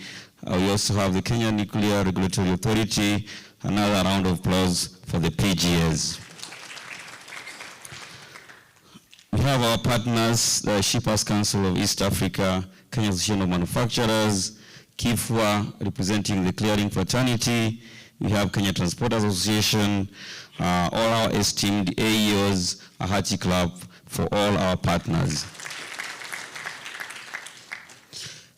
This function would not have been there without the organizers, so I want also to recognize the organizers. We had a committee for these, some represented by the AEO fraternity, the AEO office. A hearty clap for the team. I also take this opportunity to recognize the hotel management, that is Radisson Blu, for hosting us up to now. I know things will not change because you are not taking our lunch, but we'll still give you a round of applause. Our two very able MCs, Ndanje Chibole and Steve Ngolo, wherever you are, let's also give them a round of applause. And finally, I would also like to thank all of you who have not featured in that category that I have mentioned for making time to come and last but not least, I would like to thank you for giving us a gift of life, allowing us to be here, protecting us and our families, and to do so as we leave this place. Can we clap for God? So thank you so much. That was my time. And I want to congratulate those who have been awarded their certificates, and hopefully you will maintain the standard that you have maintained. Thank you so much. We have definitely learned something new. We have clapped for God. Ladies and gentlemen, we have come to the end of our conference. I hope you have some takeaways, some action points that you're taking with you back to your offices. As you head off, thank you for joining us, and we look forward to having you again next year. Happy holidays, Merry Christmas, and a Happy New Year. Lunch will be served at the Ladder restaurant. It's on the ground floor. As you exit